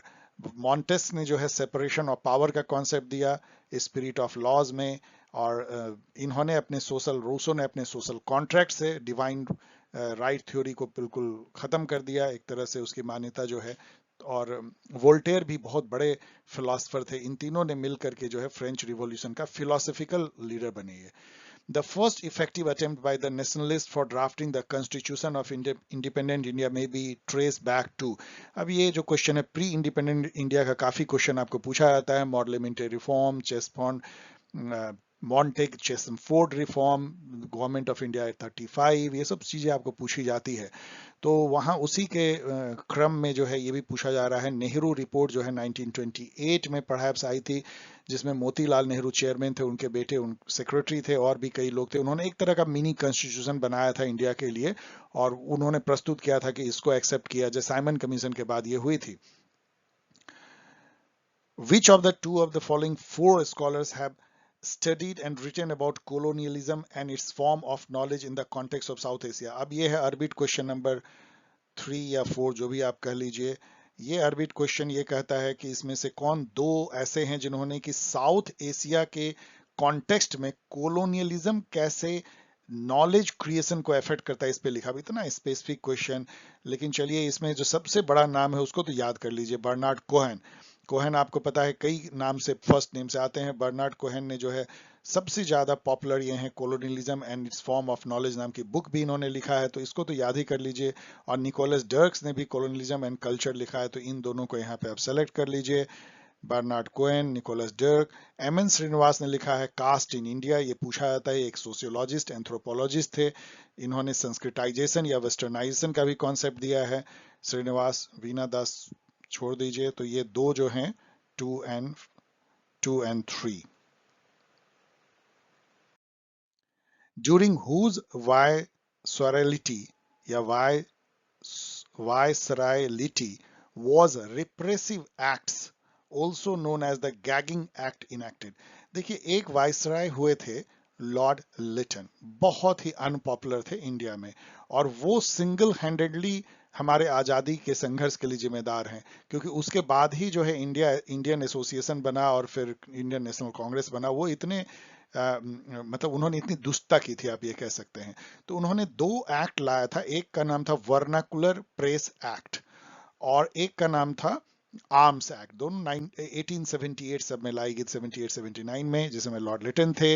Vernacular press act मतलब ये था कि जितनी भारतीय भाषाओं में मैगजीन या न्यूज़पेपर छपेगी सबको जो है सेंसर किया जाएगा। पहले वो जो है ब्रिटिश की जो मीडिया एजेंसी है वो उसको पूरा खंगालेगी कि उसमें कोई भी ऐसी बात तो नहीं है जो कि ब्रिटिश राज के खिलाफ हो, और उसको काट दिया जाएगा। तो समझिए कितना गैगिंग एक्ट था। तो लॉर्ड लिटन के बाद लॉर्ड रिपन आए, जो कि एक तरह से जैसे एक बहुत ही खराब आदमी के बाद कोई अच्छा आदमी शासक बन जाए तो लोग इतने खुश हो गए, वो इतने बेनिवोलेंट थे, just opposite to Lord Lytton. तो वो जो है लोकल सेल्फ गवर्नमेंट के फादर कहलाते हैं इंडिया में, उन्होंने ये गैगिंग एक्ट को खत्म कर दिया और बहुत सारे और रिफॉर्म किए लॉर्ड रिपन ने, जो इनके ठीक नीचे यहाँ दिखते हैं। यहाँ मॉर्ले भी दिखते हैं जिन्होंने मॉर्ले मिंटो रिफॉर्म लाया, और लॉर्ड कर्जन भी दिखते हैं जिन्होंने बंगाल का विभाजन कर दिया था 1905 में, जिससे कि स्वदेशी मूवमेंट हुआ था। अब ये क्वेश्चन जो है ये तो उस समय में आया होगा 2016 में, सरोगेसी रेगुलेशन। सरोगेसी आपको पता है, जिन कपल को बच्चा नहीं होता है वो किसी की गोद उधार ले सकते हैं, मतलब कि वो किसी लेडी को पकड़ेंगे कि भाई तुम अपना कोख जो है उधार दे दो, हम तुम्हें पैसे देंगे या तुम्हारा ध्यान रखेंगे, और फिर डॉक्टर के सहायता से जो है इम्प्लांट किया जाता है। फर्टिलाइजेशन तो बाहर होता है, लेकिन उनके कोख में बच्चे को जो है इम्प्लांट किया जाता है, फिर वहां पलता बढ़ता जब बच्चा हो जाता है तो वो लेडी बच्चा कपल को सौंप देती है। ये सरोगेसी, इस पे काफी फिल्म भी बनी है, नॉवेल भी लिखी गई है। तो उस पे एक रेगुलेशन था, इसके बारे में आप पढ़ लीजिए, मुझे ज्यादा डिस्कशन करना है नहीं क्योंकि इसका अब कोई रिलेवेंस नहीं है। Match the following and select the correct pair. अब ये इस तरह क्वेश्चन पूछे जाते हैं क्योंकि ये जो ऑथर्स हैं जिन्होंने इंडिया के बारे में लिखा है, तो चलिए थोड़ा देख लेते हैं। इसमें देखिए लॉयड एंड सुजाने रुडोल्फ ने, मैंने अपने गाइड में भी दिया है, इन परस्यूट ऑफ लक्ष्मी उन्होंने बुक लिखा है। चूंकि ये बुक का नाम बहुत पिकुलियर तो आप भूल नहीं सकते हैं। वैसे ये इंडिया के पॉलिटिकल इकोनॉमी पे बुक है, लिखा भी है the political economy of Indian state, लेकिन नाम इन्होंने दिया इन परस्यूट ऑफ लक्ष्मी, क्योंकि लक्ष्मी हम लोग के लिए इकोनॉमी होती है। तो बी का 1 है, तो बी का 1 यदि आप देखेंगे तो इसमें है और इसमें है, तो आपने तो 50-50 गेम खेल लिया, खत्म कर दिया। अब एक यदि हमको मिल जाए तो प्रणब वर्धन जो है, प्रणब वर्धन ए में आते हैं, तो उन्होंने लिखा है political economy of development of in India, ये भी पॉलिटिकल इकोनॉमी पे ही है। तो ये आपका ए का 3 है, लेकिन चूंकि दोनों में है इसलिए कोई बात बनती नहीं है। तो सी का 4 और डी का 2, अब आप खुद मैच कर लीजिएगा, बाकी मैं अभी छोड़ रहा हूं, ये आंसर सही है C. Which of match the following and select the correct pair. अब अगेन फिर उसी तरह के क्वेश्चन है सेम। अतुल कोहली को आपको जरूर जानना चाहिए क्योंकि इन्होंने बहुत इन्फ्लुएंशियल राइटर रहे हैं इंडियन पॉलिटिकल सिनेरियो सिस्टम पे लिखने के लिए। इन्होंने बुक लिखा था, जो सबसे फेमस बुक उनकी है, democracy and discontent, India's growing crisis of governability. तो ये अतुल कोहली ने लिखा है। तो इससे आप मैच करेंगे तो ए का क्या हो जाएगा, क्राइसिस ऑफ गवर्नेबिलिटी। अब यहाँ देखिए तो पूरा नाम नहीं है इसका, एक काट करके नाम दिया है क्राइसिस ऑफ गवर्नेबिलिटी, ये सभी के साथ इन्होंने किया है। इसमें से कोई बुक भी जो है पूरा नाम नहीं है, वो उसका बाद वाली नाम है। तो ए का 3 देखेंगे तो आपका वाव, तो आपको क्वेश्चन ही बन गया, क्योंकि आपको बाकी सब आपने जो है हटा दिया, क्योंकि ए का 3 एक ही में है। योगेंद्र यादव ने सेकेंड डेमोक्रेटिक अपसर्ज का नारा दिया है। पार्था चटर्जी जिन्होंने की लिखा था डेरिवेटिव डिस्कोर्स, जो मैंने गाइड में भी दिया है, उन्होंने जो है ये भी लिखा है। आप देखिए सी का 2 पॉलिटिकल सोसाइटी लिखा है, और कांचन चंद्रा ने जो है वो पैट्रोनेज डेमोक्रेसी लिखा है। तो इसको आप मैच कर लीजिएगा, याद भी कर लीजिए, सब पूछा जाता है। Who among the following specifically critiqued Gandhi celebration of चरखा, ये मैंने आपको पढ़ाया है कि उनके चरखा को रविन्द्रनाथ ठाकुर ने बहुत क्रिटिसाइज किया था। उनका कहना था कि ये तो बहुत ही स्टैग्नेंट काइंड ऑफ थॉट है कि आप धागा काटें, इससे मतलब कैसे इकोनॉमी ग्रो करेगी यदि इतना मैनुअल लेबर पे आप ध्यान देंगे। तो इसी तरह से उन्होंने नॉन कॉपरेशन मूवमेंट को भी डिराइड किया था रविन्द्रनाथ टैगोर या ठाकुर ने। सिक्स्थ शेड्यूल जो इंडियन कॉन्स्टिट्यूशन का, ये रिपीटेड क्वेश्चन है, ये मैंने कल भी आपको बताया था। ये डीयूईटी में ही ये सिक्स शेड्यूल और फिफ्थ शेड्यूल जो है ट्राइबल एरिया के एडमिनिस्ट्रेशन से रिलेटेड है। इसमें जो स्टेट आते हैं वो है असम, मेघालय, त्रिपुरा और मिजोरम। तो ये स्टेट जो हैं उसमें आते हैं। और जो शेड्यूल 5 के जो स्टेट हैं वो 10 मेन स्टेट हैं, like Andhra Pradesh, Telangana, Chhattisgarh, Orissa and all, जहां पे कि ट्राइबल एरिया के पॉकेट हैं। उनका एडमिनिस्ट्रेशन करने के लिए कॉन्स्टिट्यूशन में अलग तरह की बात है कि वहाँ ऑटोनोमस काउंसिल होंगे और गवर्नर को कुछ पावर होते हैं, उनको एक एनुअल रिपोर्ट देनी पड़ती है प्रेसिडेंट को एंड ऑल। आइए अब यहाँ 85 नंबर क्वेश्चन देखते हैं। ये भी थोड़ा डिफिकल्ट हो सकता है। All of the following scholars bearing one have theorized and written on the subject of nationalism. Identify the one scholar who has not. ये थोड़ा डिफिकल्ट क्वेश्चन, चलिए इसको डिफिकल्ट कैटेगरी में रखते हैं। फ्रेंच फैनन के बारे में मैंने आपको कई जगह बताया है। ये पोस्ट कॉलोनियल थिंकर बहुत फेमस हैं, जिन्होंने की दो बहुत फेमस बुक लिखी है। एक तो रेचेड ऑफ द अर्थ है और एक है वाइट स्किन ब्लैक मास्क। तो ये भी जो है, मैं मेमोरी से बोल रहा हूँ, चेक कर लीजिएगा। तो इन्होंने नेशनलिज्म के बारे में भी इन्होंने काफी लिखा है। बेनेडिक्ट एंडरसन तो एक तरह समझिए कि फादर हैं जो नेशनलिज्म के बारे में उन्होंने लिखा है। इनकी जो बुक इमेजिन्ड कम्युनिटी है वो इतनी जगह पूछी जाती है, ये रिपीटेड क्वेश्चन है, like just like Samuel Huntington का क्लास ऑफ द सिविलाइजेशन। और एंथनी स्मिथ ने भी कुछ बुक्स जो हैं नेशनलिज्म पे लिखा है। जो थेड़ा स्कोपोल हैं, ऑफ कोर्स ये लेडी हैं, याद रखिएगा, ये एक कंपैरेटिस्ट पॉलिटिकल थिंकर हैं, जिन्होंने कि रसिया, चाइना और फ्रांस, इन सब के रिवॉल्यूशन को कंपेयर किया है और कई सारा कंपैरेटिव पॉलिटिक्स पे इन्होंने लिखा है। इनका कोई खास नेशनलिज्म से नहीं नाता है, इसलिए ये सही आंसर है, difficult. Which amendment to the Indian Constitution reduced the age of voting right 21 से 18? किसने कर दिया है? राजीव गांधी ने जाते जाते किया था, उस समय प्राइम मिनिस्टर थे। 61st अमेंडमेंट था। ये आपको एग्जाम गाइड में भी मिलेगा, कई जगह मिलेगा, और इजी क्वेश्चन है, अच्छा क्वेश्चन है। Of the following four figures, over whose political thought did the American philosopher John Dewey's thinking on democracy exercise profound influence? अब जॉन ड्यूवी का नाम आते ही, एक प्रैग्मेटिस्ट थे समझ लीजिए, वो कोलंबिया यूनिवर्सिटी में पढ़ाते थे। उनके एक स्टूडेंट थे जो बहुत फेमस हुए इंडिया में, वो हैं B.R. अम्बेडकर। तो B.R. अम्बेडकर के कोलंबिया के गुरु कौन थे? John dewy. उनकी प्रैग्मेटिज्म का इनके ऊपर खासा प्रभाव पड़ा। Match the following and select, तो ये भी आपके लिए डिफिकल्ट हो सकता है। यहां पे देखिए मैंने जो है, चलिए गेम खेलते हैं। रजनी कोठारी, आप सबको, मेरे स्टूडेंट को पता है कि इन्होंने जो है दो जरूर आपको याद होगा, एक द कांग्रेस सिस्टम और एक कास्ट इन इंडियन पॉलिटिक्स, इन दोनों पे मैंने वीडियो बनाया है। तो डी का 3 से क्या बनता है? डी का 3, और वाओ, आपका क्वेश्चन ही बन गया। अब आपको बाकी जानने की जरूरत ही नहीं है। तो डी का 3 यदि सही हो गया तो ए का 1 होगा। मतलब लीला फर्नांडिस ने लिखा है इंडियाज न्यू मिडिल क्लास ब्ला ब्ला। अब पढ़ लीजिएगा आगे, इसको याद कर लीजिए। क्रिस्टोफर जेफरलेट की बुक पूछा जाता है, तो इसको देखिएगा। तो 2 है the Hindu nationalist movement in India. ये जो है, ये इन्होंने काफी चीजें लिखा है, सावरकर के बारे में भी और आरएसएस के बारे में और कई चीजें, तो वो पूछा जाता है। बाकी तो ठीक है, आप याद करना चाहें तो कर लीजिए। ये तो बिल्कुल ही एकदम आर्बिट क्वेश्चन है, तो यहाँ पे मैंने टिक मार दिया है, ये सही है। बाकी अब आप पढ़ लीजिए, मैं इसको आगे पढ़ने नहीं जा रहा हूं, आप मैच कर लीजिए, मैचिंग यहाँ पे है, आप पढ़ सकते हैं। ये जो है आसान होना चाहिए। चलिए हम लोग ये गेम खेलते हैं। बी आर अम्बेडकर यदि इसमें से देखें तो बुद्धा और कार्ल मार्क्स है, तो ए का फोर तो यहाँ है, आपने दो को खत्म कर दिया, सॉरी ये तो खत्म नहीं हुआ, ये खत्म हुआ, ये है अभी।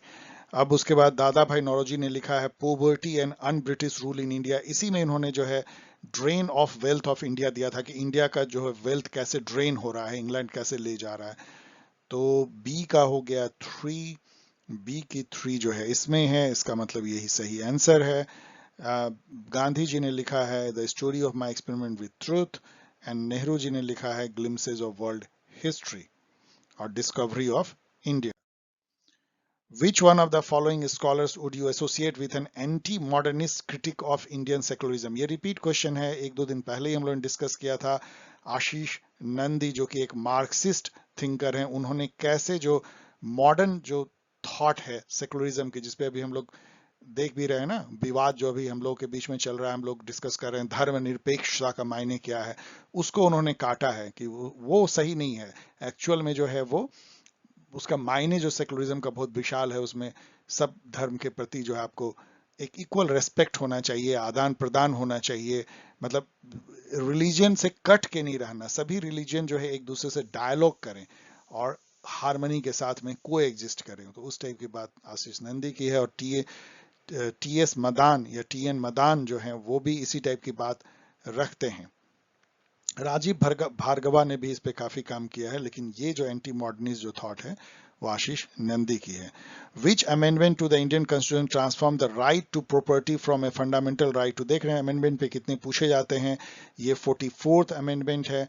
अब यहाँ पे मुझे शिकायत है स्टैट्यूटरी राइट से, इसलिए मैंने इसको अंडरलाइन किया है। ये गलत है, अभी भी एक कॉन्स्टिट्यूशनल राइट है। किसको कहते हैं कॉन्स्टिट्यूशनल राइट? जो कॉन्स्टिट्यूशन में जो राइट हमें लिखा गया हो, जो पढ़ सकते हैं ब्लैक एंड व्हाइट में, उसको कॉन्स्टिट्यूशनल राइट बोलते हैं। स्टैट्यूटरी राइट किसको बोलते हैं? जो कॉन्स्टिट्यूशन में तो नहीं है लेकिन किसी एक्ट के थ्रू हमको दिया गया है, जैसे ह्यूमन राइट जो है एक्ट है, तो उसके थ्रू हमको दिया गया है। तो इसलिए या SC ST की जो कुछ राइट्स हैं जो SC ST एक्ट से दी गई हैं, तो वो यहाँ स्टैट्यूटरी राइट सेटर का लिखना सही, इनको कॉन्स्टिट्यूशनल राइट, इसको फंडामेंटल राइट से चेंज करके कॉन्स्टिट्यूशनल राइट बना दिया गया था। अभी भी आर्टिकल 300A, मेमोरी से बोल रहा हूँ, चेक कर लीजिएगा, उसमें अभी भी ये लिखा हुआ है राइट टू प्रॉपर्टी। तो ये 44th अमेंडमेंट था 1978 में। पहले ये जो है फंडामेंटल राइट होता था, आर्टिकल 31 के तहत ये फंडामेंटल राइट था। Politics administration dichotomy was enunciated by. आपको पता है कि पॉलिटिक्स एडमिनिस्ट्रेशन डाइकोटमी क्या है? ये मैंने कई बार बताया है, एक लाइन में फिर से जान लीजिए कि जो पॉलिटिक्स का काम जो है वो पॉलिसी बनाना है, पॉलिसी फॉर्मुलेट करना है, जिसमें वैल्यू आते हैं, इथिक्स आ जाता है, कंट्री किस डायरेक्शन में जाएगा। और जो एडमिनिस्ट्रेशन जो है वो वैल्यू न्यूट्रल होके फैक्चुअल वे में टेक्निकल एक्सपर्टाइज के रूप में जो है वो उस पॉलिसी को जो पॉलिटिक्स बनाती है उसको जस्ट इंप्लीमेंट करे, इसको डायकोटमी कहते हैं। ये dichotomy father of the public administration Woodrow Wilson ही लेके आ गए थे। उन्होंने जो अपनी लिखी थी article study of public administration, उसी में ही डायकोटमी क्रिएट कर दिया था। लेकिन चूंकि यहाँ पे वुड्रो विल्सन नहीं है, तो उसके बाद जो सबसे ज्यादा लिखा है वो फ्रैंक गुडनॉव है। हेनरी तो पता नहीं कैसे सेटर ने लिखा है, इनका मेरे अनुसार से इनका नाम जो है फ्रैंक जॉनसन गुडनॉव है, ना कि फ्रैंक हेनरी। और इन्होंने बुक लिखा था पॉलिटिक्स एंड एडमिनिस्ट्रेशन। देख लीजिए ये डायकोटमी पे ही ये बुक है, इसलिए गुडनॉव को आप सही मार सकते हैं। Frederick Taylor started his career in the. ये तो बहुत ही फैक्चुअल क्वेश्चन है, इसको हार्ड क्रंचिंग फैक्ट बोलते हैं। कब किस कंपनी से उन्होंने शुरू किया? वैसे उन्होंने मिडवेले स्टील वर्क से किया है। आप थोड़ी बहुत इसे गेस कर सकते हैं क्योंकि वो मेटल कटिंग, उनका पहला जो बुक था वो मेटल कटिंग पे ही था, art of cutting and all. तो स्टील वर्क्स में उन्होंने काम किया था। यहाँ पे वो क्लर्क के रूप में ज्वाइन किया था 22 साल में, लेकिन कुछ ही समय वो फोरमैन बन गए थे। Who is considered to be the founding father of bureaucracy? ये तो बहुत आसान क्वेश्चन, रिपीटेड क्वेश्चन है। Max Weber, ideal type bureaucracy इन्होंने लिखी थी। ये भी आसान है, ओरिएंटलिज्म। चलिए गेम खेलते हैं। आपको पता है ओरिएंटलिज्म जो है एडवर्ड सेड ने लिखा है। अब मैं नहीं बताऊंगा ओरिएंटलिज्म क्या है, मैंने दसों बार बताया होगा यदि आप मेरे वीडियो को सुनते हैं तो। ए की 3, तो चलिए आप काम ही बन गया। लेकिन और देख लेते हैं, political order in changing society, political order in changing society. तो ये जो है सैमुअल हंटिंगटन ने इस पे भी लिखा है, इन्होंने क्लास ऑफ सिविलाइजेशन लिखा है, थर्ड वेव डेमोक्रेटाइजेशन लिखा है, और ये भी लिखा है political order in changing society. Weapon of the weak, बहुत वीपन ऑफ द वीक मतलब कमजोर का हथियार, ये जो है बहुत मजेदार थ्योरी है जिसपे पूरी चर्चा की जा सकती है। जेम्स स्कॉट का एक लाइन में ये है कि आप जब देखते हैं ना कि एक जमींदार गांव में जो है मलजूम किसान पर अत्याचार कर रहा है, वो उसकी कोड़े खा रहा है, तो समझिए कि वो आधी स्टोरी है स्कॉट के अनुसार। उसका कहना है कि ये जो गरीब गुरबा होते हैं, जो दबे कुचले होते हैं, उनके पास में बहुत छुपे छुपे हथियार होते हैं अपने एक्सप्लॉइटर या डोमिनेंट क्लास को कैसे वो जो बदला लेते हैं, और वो हम लोग के पब्लिक आई से छिपी रहती है, और वो जमींदार भी इसको जो है जानते हैं। तो वो उस पर उन्होंने पूरी रिसर्च की है। जेंडर ट्रबल जो है वो जूडिथ बटलर जो कि फेमिनिस्ट है उन्होंने लिखा है। तो ये आप मैच तो मैंने कर ही दिया।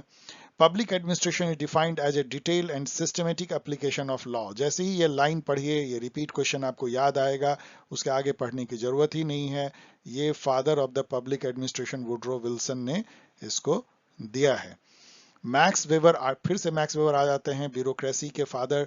Articulated the following 3 type of leadership. ये तो एकदम ही run of the mill question है, हर जगह आपको मिलेगा। मेरे एग्जामिनेशन गाइड में भी 3 टाइप की जो है leadership, charismatic, traditional and rational legal. उनका कहना था कि समाज में जो ऑर्गेनाइजेशन जो प्रोग्रेस करता है, तो पहले जो है वो ट्रेडिशनल लीडरशिप होती है, या फिर कैरिस्मेटिक भी जैसे गांधी जी का था। लेकिन मॉडर्न जो ऑर्गेनाइजेशन है, it is characterised by legal rational authority. कोई करिश्मा नहीं, उस ऑफिस की एक लीगलिटी है, रैशनलिटी है, उसकी एक्सपर्टाइज है, उसकी प्रोफेशनल अचीवमेंट है, इसीलिए उस कुर्सी पे बैठा है, ना कि उसका पर्सनैलिटी बहुत अच्छा है। तो आप ऐसा नहीं कर सकते हैं कि प्राइम मिनिस्टर हमारे जो हैं वो सुपरमैन की तरह दिखने चाहिए। नो, कोई इवन मतलब क्योंकि वो उस बेसिस पे नहीं बैठे हैं, वो इसलिए बैठे हैं कि उस कुर्सी के लिए जो पात्रता चाहिए या जो एलिजिबिलिटी है वो उनको है। तो ये 3 है। Max weber theory is also called, फिर से मैक्स वेबर आ जाते हैं। और आइडियल टाइप ब्यूरोक्रेसी, तो तीसरी बार ये क्वेश्चन क्यों इतना ज्यादा पूछा, I don't know. Which of the following term is not associated with Frederick Taylor. आप टेलर से पूछ रहे हैं, piece rate system, scientific management, soldiering, ये सब उनके साथ जुड़ा हुआ है। लेकिन सोशल मैन कैसे हो सकता है, वो तो मैकेनिस्टिक मैन की कल्पना करते हैं, उनके लिए मैन जो है वो मशीन है। Dear student, before I end और रिचुअलिस्टिक बातें करें लास्ट में, उससे पहले आपको जो मैंने फर्स्ट स्लाइड में कहा था वही, कि आपने देखा होगा कि 70 क्वेश्चन लगभग ऐसे हैं जो कि बिल्कुल रिपीटेड हैं, आप आंख मूंद के मार सकते हैं, और इतना ही compete करने के लिए काफी है।